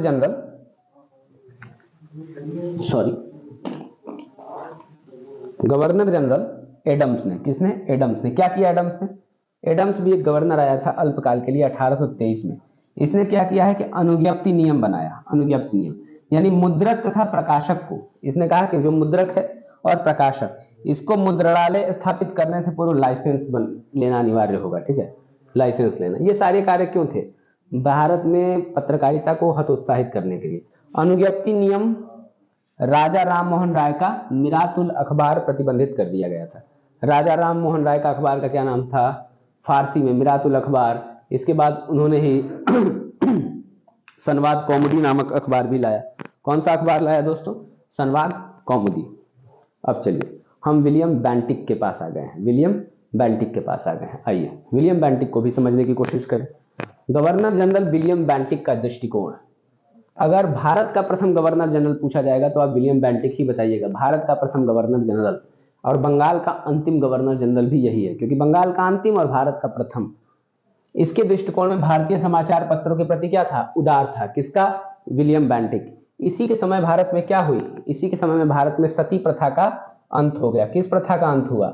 सती प्रथा का अंत हुआ। किसके समय में? गवर्नर जनरल विलियम बेंटिक के समय। ठगी प्रथा, अनेक प्रथाओं का अंत हुआ।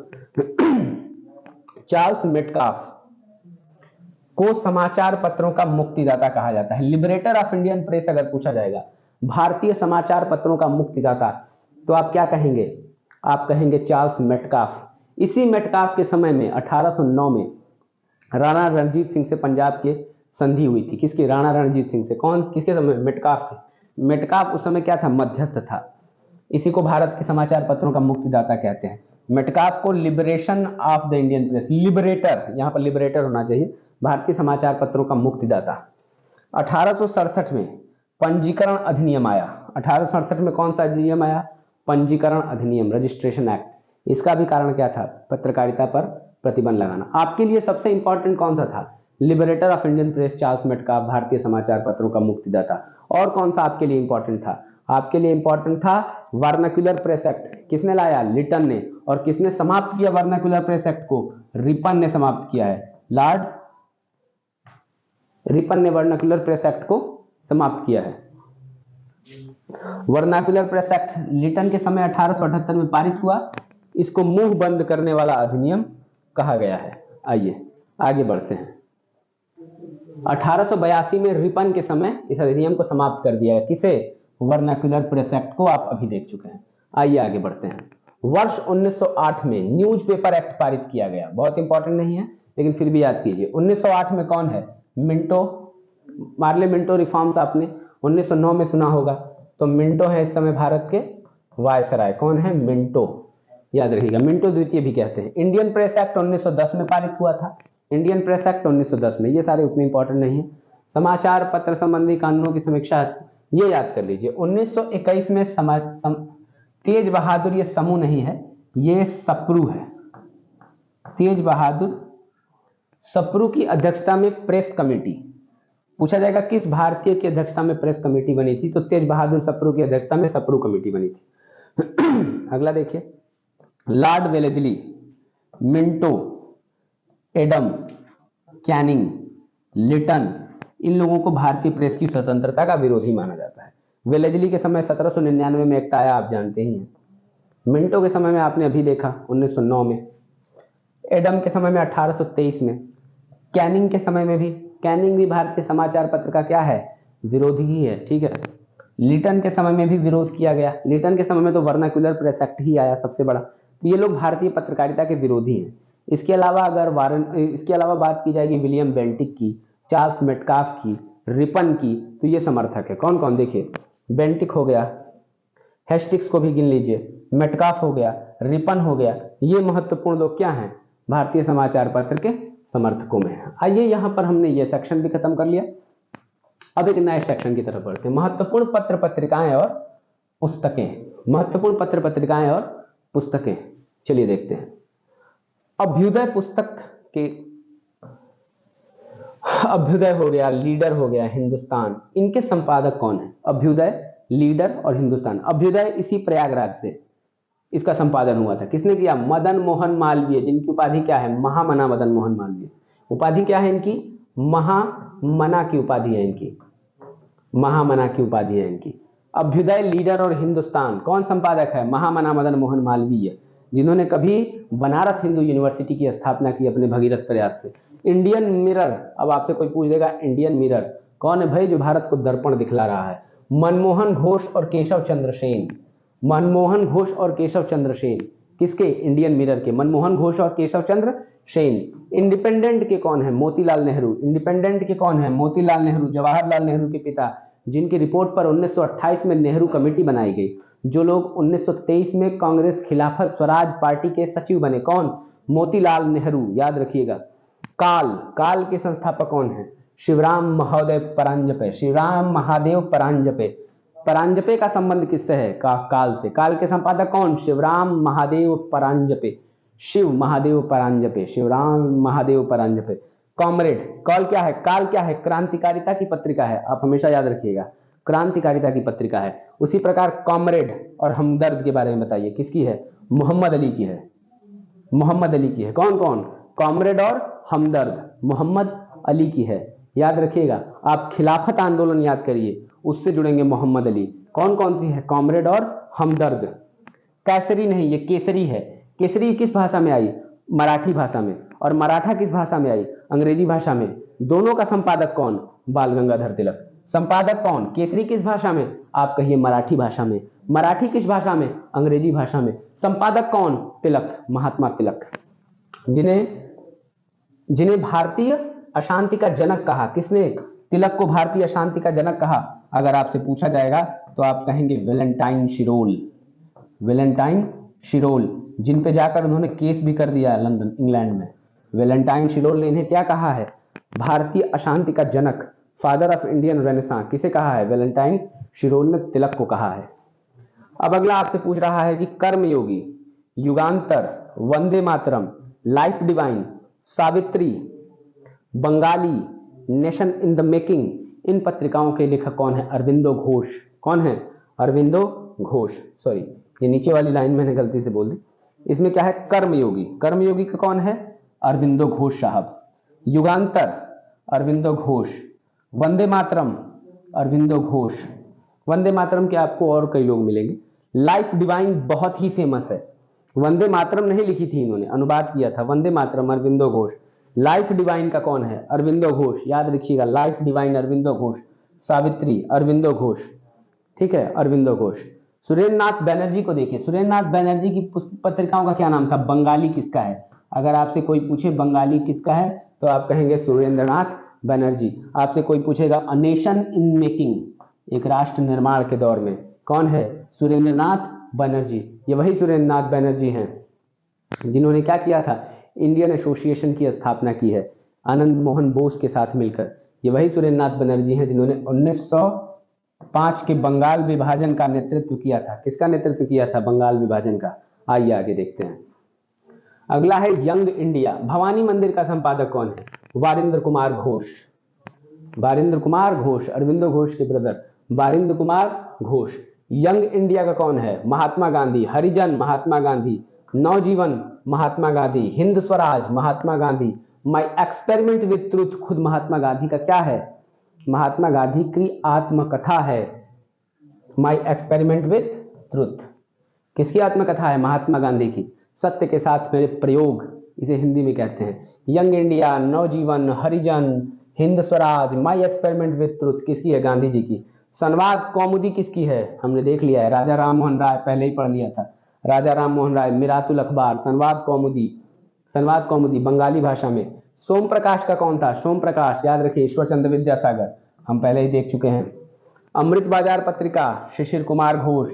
इन्हीं के समय में क्या लगाया? इनके समय में वर्नाक्युलर प्रेस एक्ट आया, जब अमृत बाजार पत्रिका को रात की रात अंग्रेजी से देशी भाषा से बदलकर अंग्रेजी में कर लिया गया। कॉमनवेल्थ और न्यू इंडिया किसकी है? Annie Besant. एनी बेसेंट साहिबा की। क्या क्या? कॉमनवेल्थ और new India. Free Hindustan, Taraknath Das. Taraknath Das का क्या है? फ्री हिंदुस्तान, याद रखिएगा। फ्री हिंदुस्तान के संपादक कौन है? तारकनाथ दास।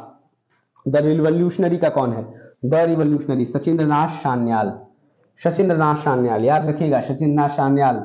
बंदी जीवन का नाम आप याद रखिएगा। बंदी जीवन किसकी किताब है? बंदी जीवन सचिंद्रनाथ सान्याल की पुस्तक है, बंदी जीवन। आप एक संस्था का नाम याद रखिएगा, हिंदुस्तान रिपब्लिकन एसोसिएशन।